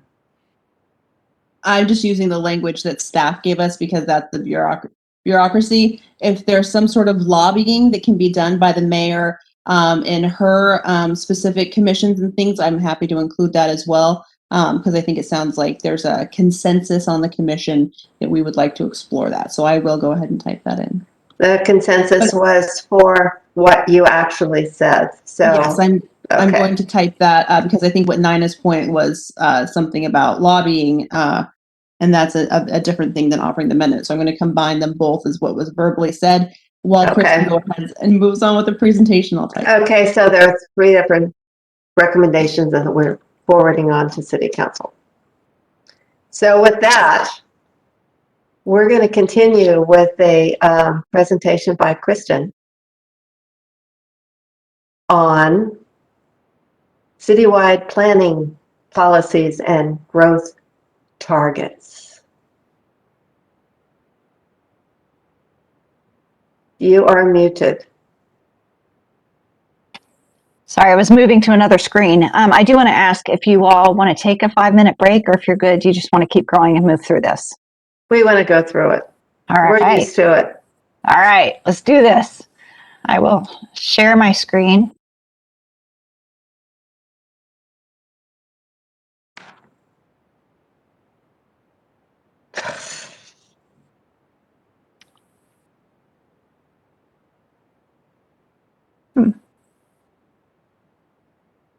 I think this is an awesome commission. You guys have such great ideas and you're willing to say them. Cool.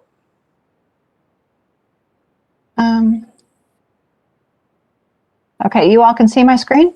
Yep. Okay, great. Doesn't look like it's sharing on my computer, so I wasn't sure. All right. Here we go. Can you full screen it? So Yes. we can see them? Yeah, I'm having trouble. Come on. Oh my gosh. That's cute. Yeah, went to the other one. Let me see. Display settings. Swap presenter. There we go. Are we good now? Okay, great.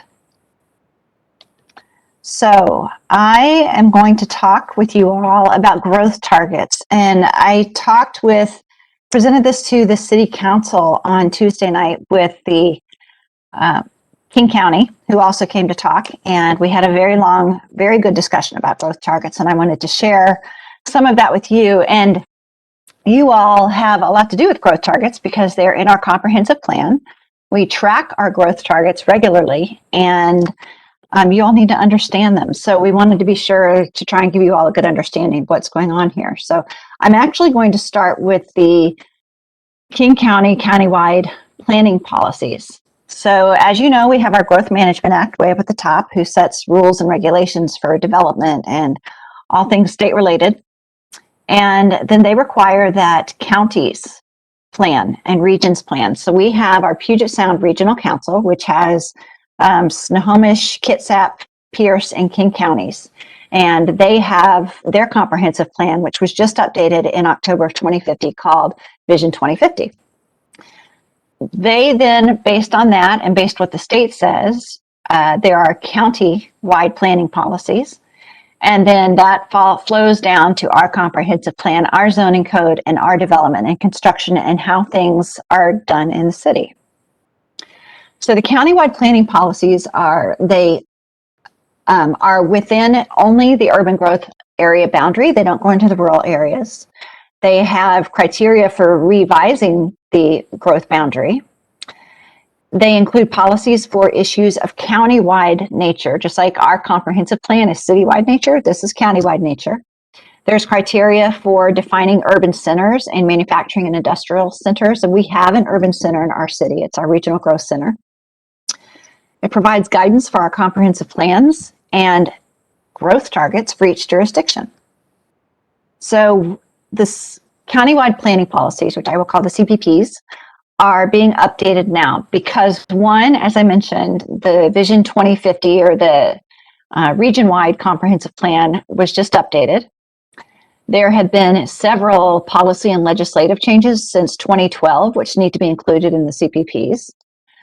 There are the Growth Management Planning Council just created a regional affordable housing plan, the committee did, and there are some recommendations that need to be included there.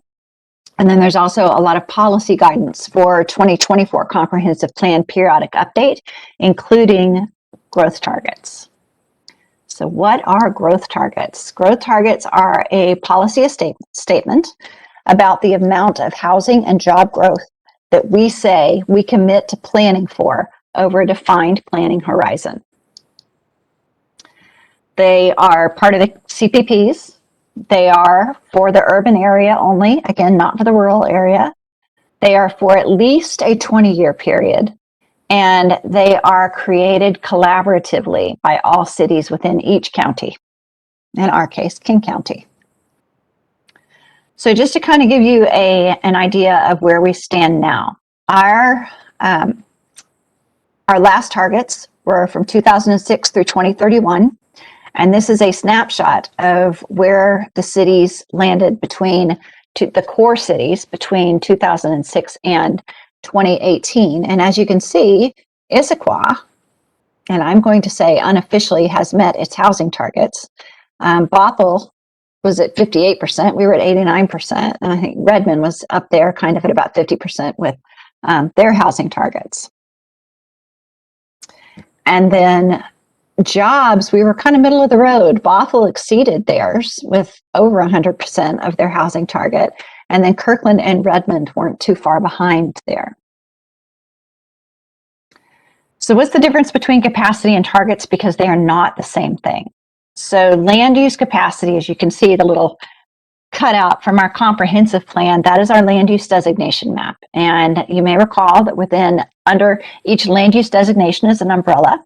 And within that, you have zoning districts. The zoning districts have regulations tied to them, and those regulations dictate, it's a hard word, but regulate how much density can occur in each zone, right? So by adopting these land use designations, we sort of identify our capacity. And it's the ultimate, without a time horizon attached to it, how many housing units and non-residential space that we can accommodate. And then a growth target is a policy statement saying we will accommodate this much growth, housing units and jobs within this planning horizon. So that it's a fine line, but there's a difference between the two. So growth targets and key assumptions in the process. So how this starts is that the PSR, the Puget Sound Regional Council, gives us a forecast of population that is going to come to the region over by 2050. 2050 is the year that they gave. And it's just over 1 million people. And jobs over 800,000, almost 900,000. So the Puget Sound Regional Council takes that information and they sort of divvy it up based on policy and based on what's happened in the past. They say, okay, so King County is going to have about 50% of that growth, that population growth, which is then converted into housing. And they're going to have about 59% of the job share. Then they give it to the counties, and the counties divide it up between metro cities, core cities, high capacity transit cities and towns, and urban unincorporated. And metro cities for King County are Bellevue and Seattle. There are 11 core cities. There are 16 region-wide, but there are 11 in King County. And we are expected to take about 40% of the housing growth share and 45% of the job growth share. Meaning that the anticipated population is it's about 262,000 people. That means that King County core cities would need to take almost 113,000 housing units and almost 223,000 jobs. So what happens is for about a year and a half, jurisdictions work to prepare what's called a buildable lands report. And we look at all of the vacant and redevelopable land to determine our capacities, and we give those to King County. And our capacities, if something, vacant's obvious, right? But if something is redevelopable, maybe it has one house on it right now where the zoning actually allows for 4 houses on it. Or it's a 1-story commercial building that can actually allow for 4 stories, or maybe a 2.5 FAR where it only has a 1 FAR. So that's what we provide to the county. And looking at our regulations, we say this is how much capacity we have. We do take out things like critical areas. We take out percentages for roads that will need to be constructed, percentages for public purpose things like stormwater ponds. And then we have a market consideration that's taken out as well. And then the cities, from the information given to them, the county comes up with draft target ranges for the cities. And then all the cities come together and we start talking about it. We react to the initial ranges. We go back to our administrations and say, what do we think is good here? And then over a period of time, several months, we keep going back and having those discussions to try and determine our local growth targets. Things that are considered in factoring these numbers. Hello? Okay.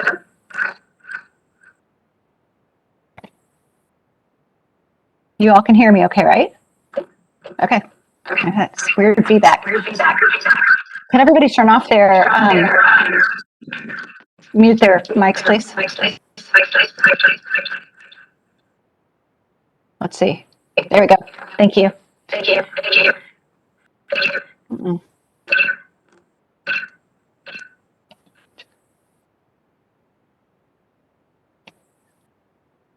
Okay. I'm afraid to talk. So we look at initial capacity. I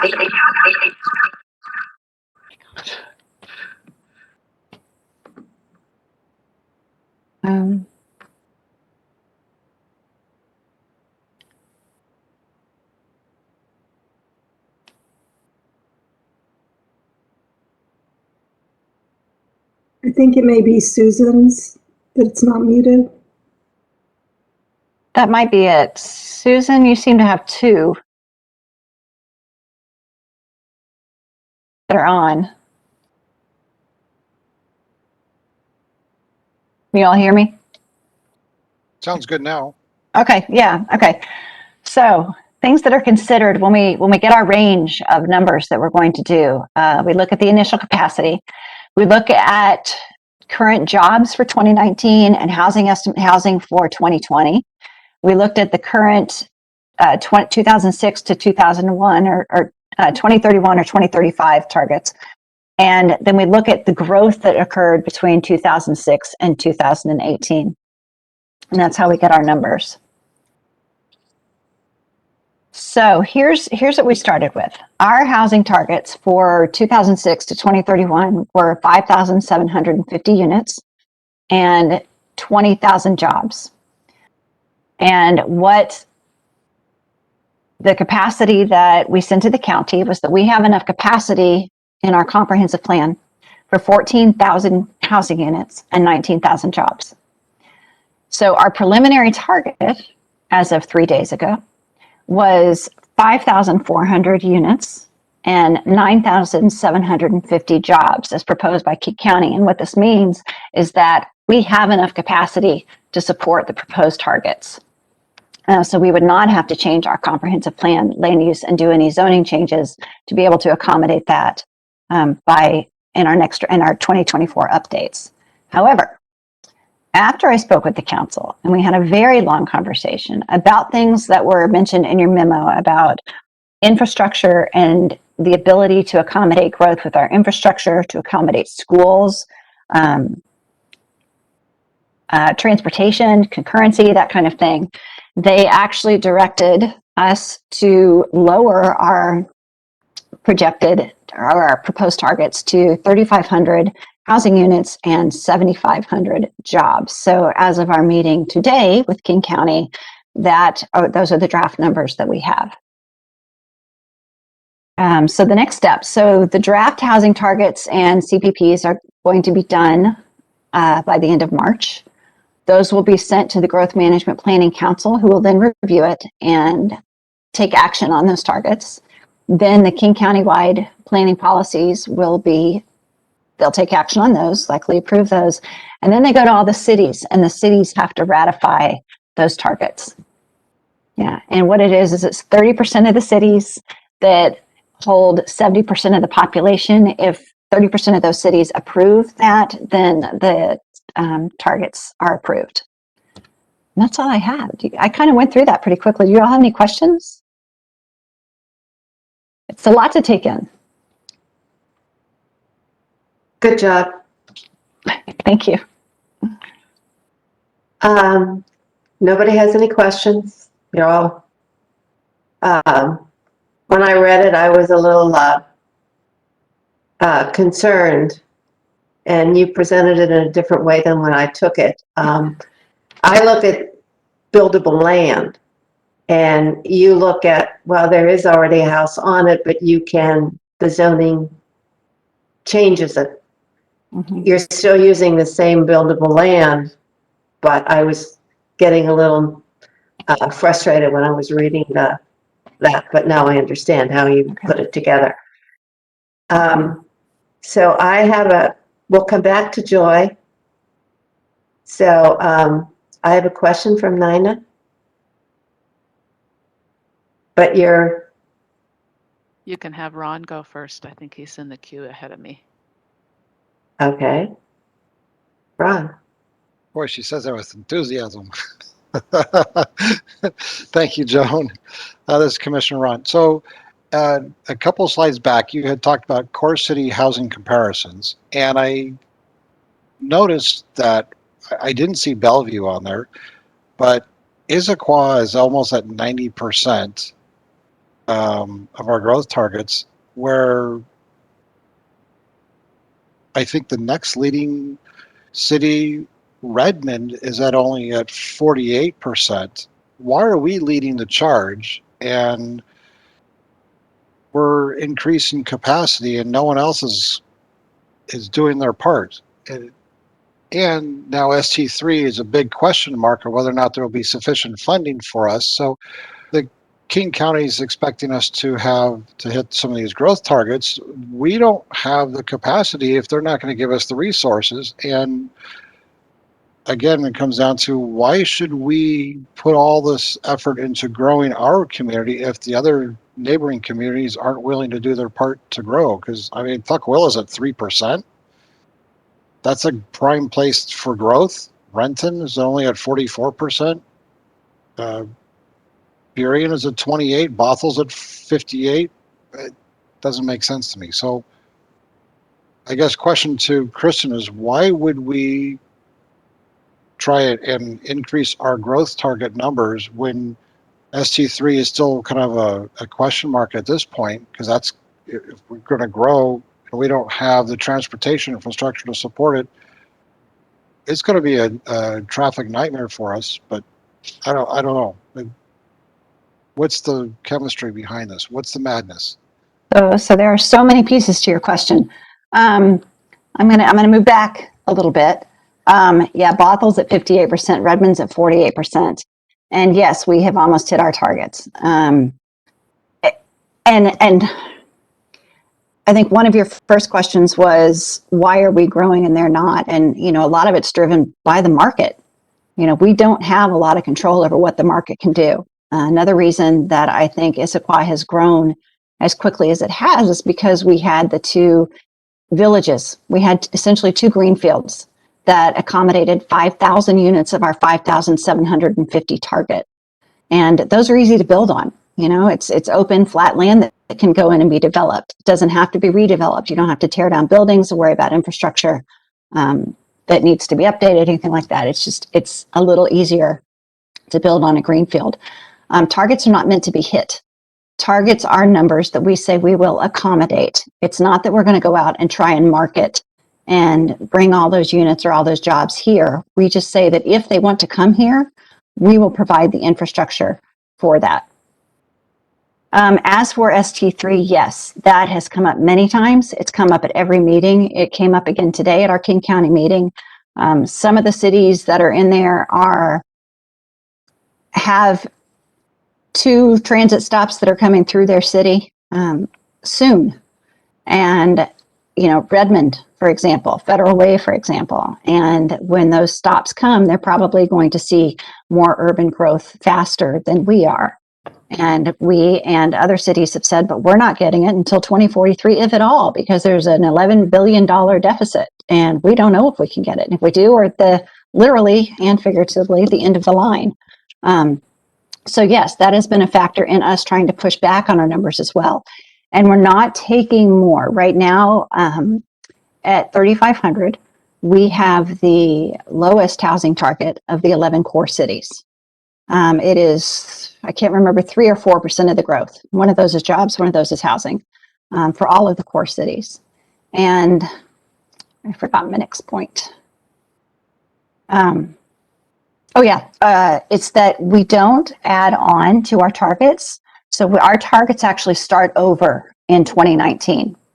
So whatever happened before this goes away and our targets start over. So if this were to be adopted, and our target was 3,500 units, it would start anything constructed April 1st and beyond, April 1st of 2019 and beyond would count toward our targets.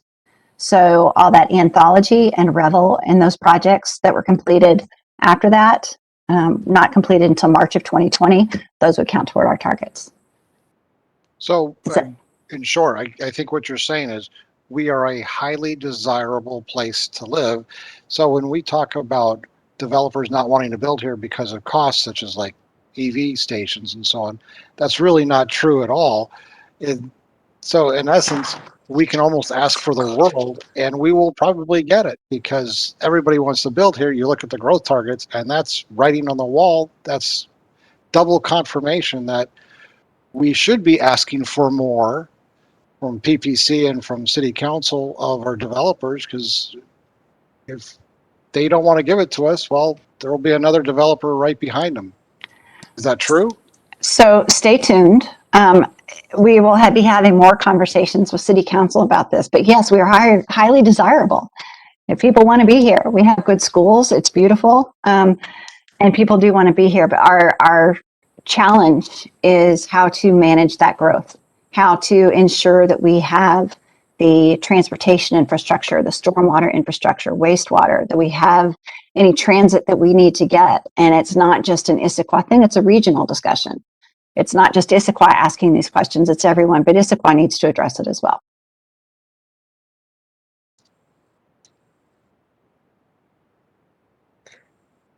Nina. Okay, now it's my turn. Thanks, Ron. That was kind of one of my questions, but I'm going to follow up for a little more clarification. And so, Kristen, you sort of answered in how to calculate the overlap between the plan that goes up through 31, which we have fulfilled all of that. Do we get credit for that? And then do the cities who do not fulfill their growth targets for 2031, are they being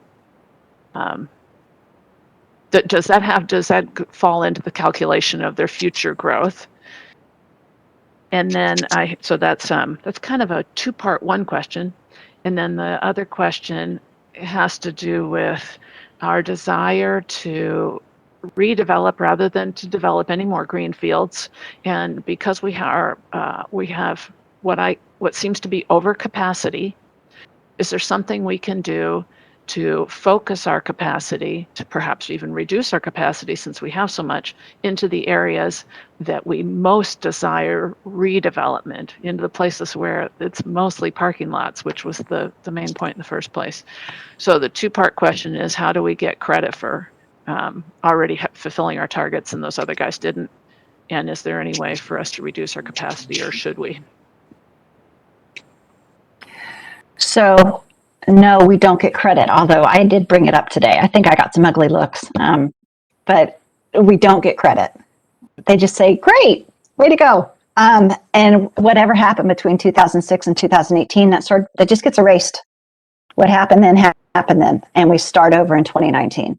And a lot of demographic zoning has changed in a lot of cities. Market has changed in a lot of cities. That's part of the reason that you start over. As for focusing growth into, say, for example, Central Issaquah, where we would like it to go, that's the plan. That was sort of the plan when we came up with the Central Issaquah plan. And there were things that we said need to happen. We need to figure out how to make that happen. Yeah. So that's the idea. We just need to do it. Yeah. We have two Richards. Joy, do you have a question? I do. Thank you, Joan. Commissioner Joy Lewis here. Well, first of all, I just want to give a shout out to Ron. I love the throwback to EV. Never let it go. Second of all, I want to say that I do appreciate the reduction of what we were expecting. I was a little nervous, and while I get Nina's point, it does feel a little bit like a gold star, right? Without commenting on what other cities and municipalities are doing, I do feel like at least in part we're being recognized for, fulfilling our commitments. I'm hoping that's kind of what it felt like when you gave us these new numbers tonight. But I do want to ask you about the infrastructure build-out plan, right? We know that we are near capacity on a lot of services. We know that our schools open to portables and are over capacity. So when we talk about services and infrastructure, this is something we go through in the comp plan every year, and we have regular points that staff gives us updates on where we're at. I'm kind of curious when and how does that become part of the conversation, right? Because we are talking about 2044. Remind us when we want to start thinking about that infrastructure build out, or again, if it is more this trickle out at our normal intervals that we're normally looking at these things. So this is Kristen. I'm going to start the conversation, but I have a feeling that Deputy City Administrator Andrea could fill in a few more blanks because she has broader conversations than I do. Our stormwater plan was just updated, or it's in the process of being updated right now. Yes, it's in the process of being updated. Wastewater also needs to be updated. We are getting ready in a few months, I believe, to start looking at concurrency again. How we measure concurrency. Do you want to shift from, I know that we probably do want to shift from a car-centric sort of concurrency model that we have to one that has a bit more of a mode split in there. I know that's been discussed, and if you do that, that changes the numbers a little bit. There do need to be conversations with the schools, with the school district. I believe that the Central Issaquah EIS says that we would need one elementary school, one middle school, and one high school. So, there need to be conversations where those schools are going to go. Parks is another factor. And land will be taken out for transit. There are all sorts of things that need to be discussed as far as infrastructure goes. And there's Andrea. So I'm going to let her jump in. Thank you. This is Andrea Snyder. Kristen's absolutely right, and she's identifying all those detailed areas where we need to look at our infrastructure. I think the other thing that was discussed with council earlier this week was the desire to take a step back and consider, discuss as a community how much we want to grow, how quickly we want to grow, and what are our tools that we can use to manage growth, to make sure that we are able to provide all of those aspects and pieces of infrastructure that Kristen was just talking about.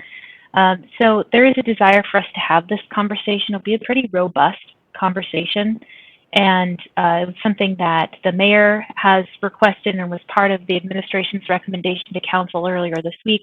And certainly, I think you saw, and certainly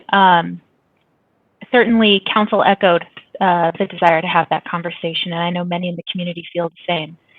So we need to, as Kristen talked about concurrency, that's a conversation that's all part of this conversation on growth and how we manage growth and provide the needed infrastructure to maintain Issaquah's high quality of life. And so there's a lot more to come on this conversation, and we look forward to having it.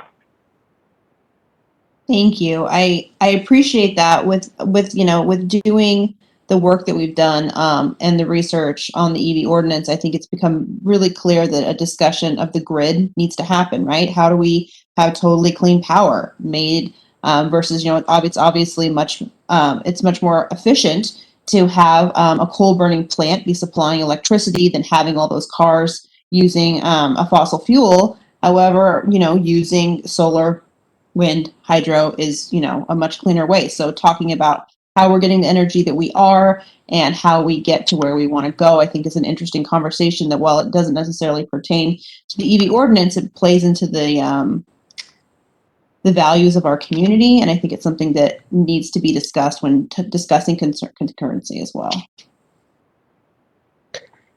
So when we had the hour-long discussions many times in creating the central area plan,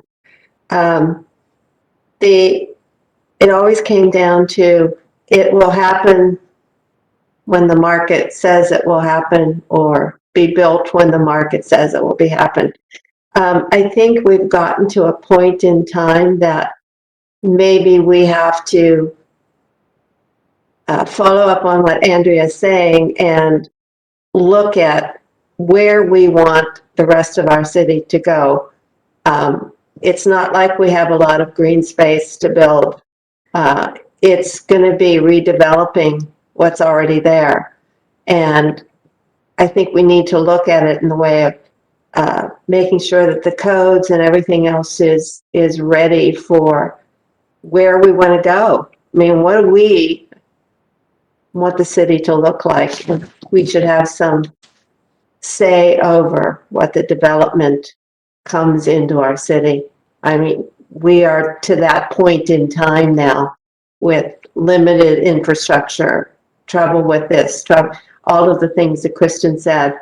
I think we have to really look at that. My thoughts. I don't want it to just, oh, there's a space there.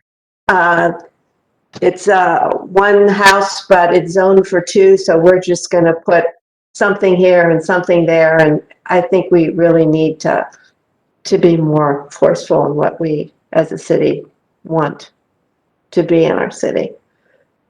So I have a question from Ron.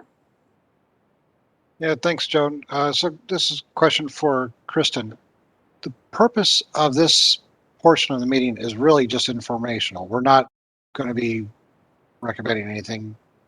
Okay. If we are to hit the growth targets that the city council had recommended, the pushing forward the 3,500, I've heard, and I don't know if this is true or not, but we are almost at maximum capacity for water and over capacity for sewer. So if let's just hypothetically say we're close, because I think we are, if we're close to maximum capacity of both those services, who would pay for the increased capacity to be able to build out to handle the extra 3,500? Because I imagine that would be a very huge bill. Would that fall onto existing residents, or would that all be put onto new development costs? Because if it's on new development costs, they're not going to be able to afford to build here, and then we're not going to hit our growth targets. But then the pushback we're going to have from the community is, we as commissioners and city residents, we don't want to pay for all that if it's going to double our sewer bill. So, Kristen, can I take that one? sure. Great. Thanks. This is Andrea Snyder. I think you all may be familiar that as part of my role as Deputy City Administrator, one of the things I do is get to work a lot with Bob York, our Public Works Director. And last July, the city passed kind of a new approach to managing our water. I just want to start with the underlying assumptions that you're kind of asking and maybe thinking are assumptions, Commissioner Fall. We are not at our max capacity for water. We have plenty of water supply now and into the future, and certainly the actions of City Council that they took last July help secure that even further.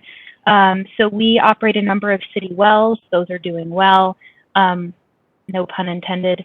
And we have we also have a new agreement with Cascade Water Alliance to supply additional water for the city. So we're not nearing capacity with water. I think we have plenty of supply there.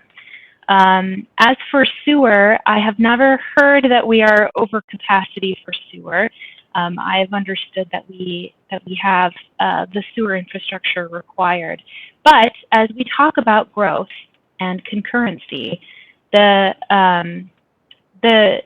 intent of the Growth Management Act is that growth pays for growth. So as we have new development that occurs, we charge impact fees for that development that provides for that infrastructure.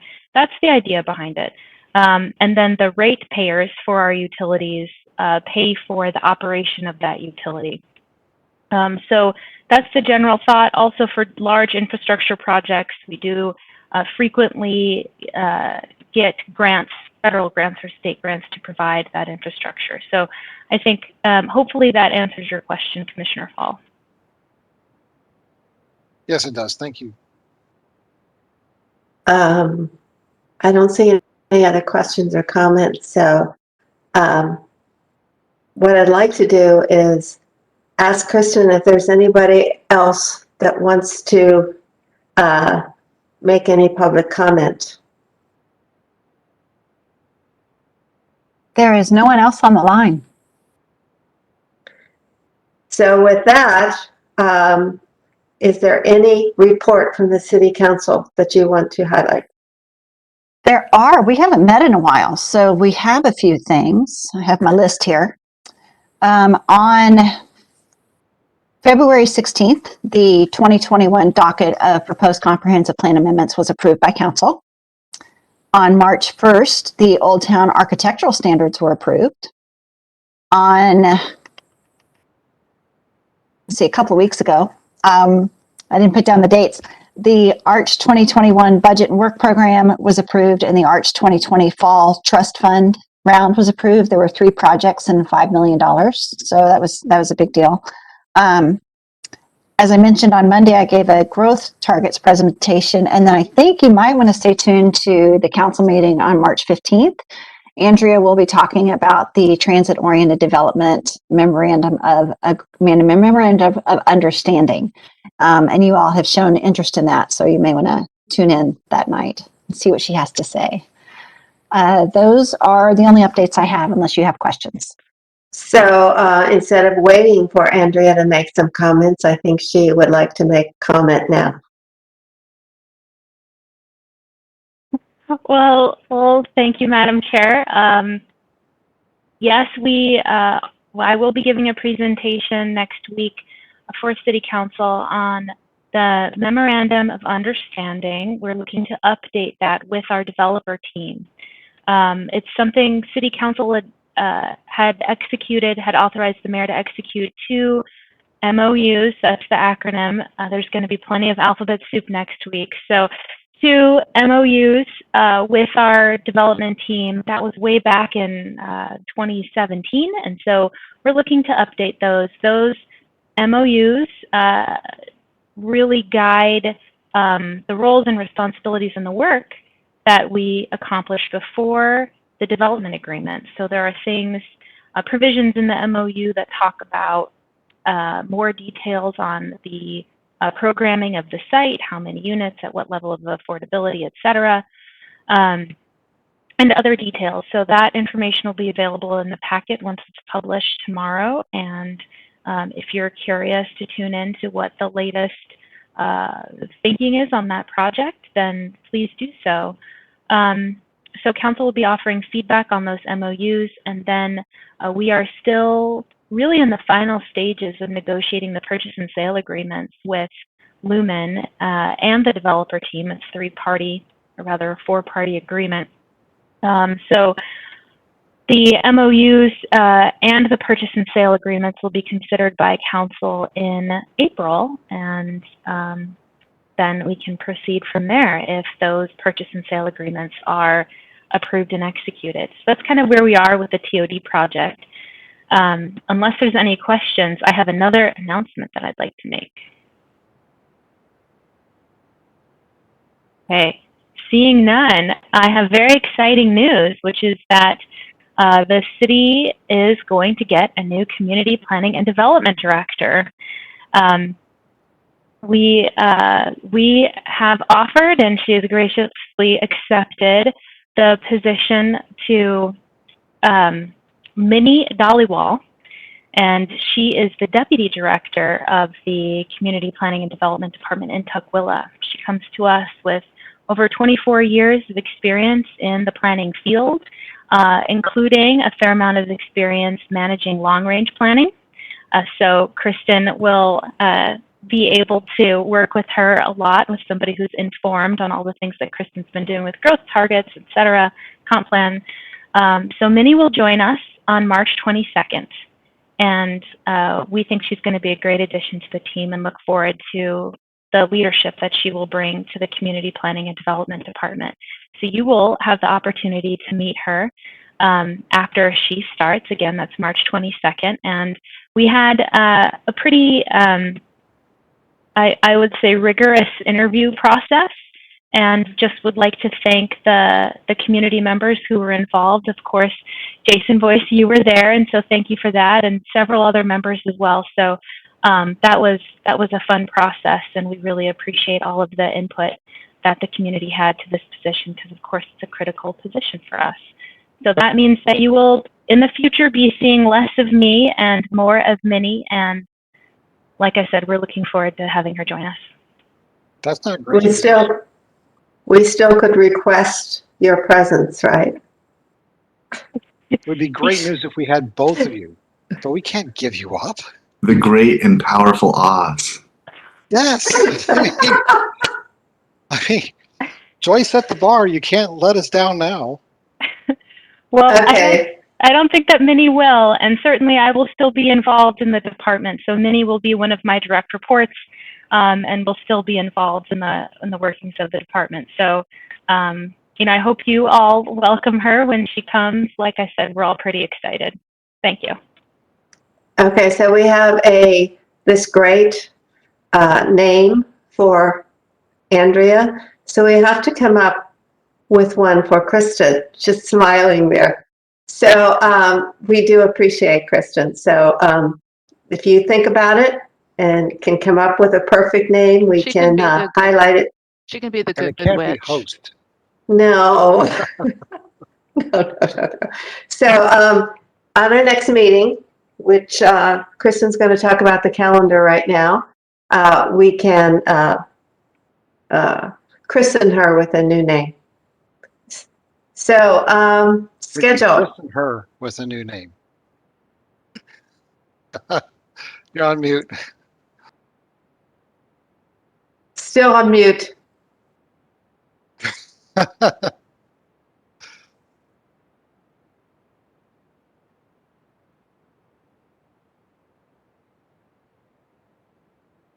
Sorry, I moved to one screen and then I couldn't find anything. Yes, you can christen Kristen with a new name. Next week, and I'll send out the invitation tomorrow. At our next meeting on the 25th, we are doing a joint meeting with the Economic Vitality Commission to talk about signs. Those are coming back to us, and then we may get the chance to see Andrea on April 8th. We will be talking about the Title 18 amendments. It's sort of an overview of what's going on there, because you all will be super involved in that. And then on April 22nd, public hearing and sign amendments. And then in May, we have to say goodbye to some people. But we'll be welcoming new people, and we will do a big PPC training because we had midterm members. So we will do a big training of PPC members in April, as well as an election of officers. And that's as far as I'll go right now. But if you all have any questions, let me know. If you have any need to talk about something in a meeting and would like to add that to our schedule, let me know. So seeing nothing else on the agenda, is there anything for the good of the order? Anybody wants to bring anything up? Okay, since if I have no objections, I will close the meeting at 9:16 and wish you all a wonderful couple weeks till we meet again. Take care, y'all. Yeah. See Madam Oz. Thank you all. Good job.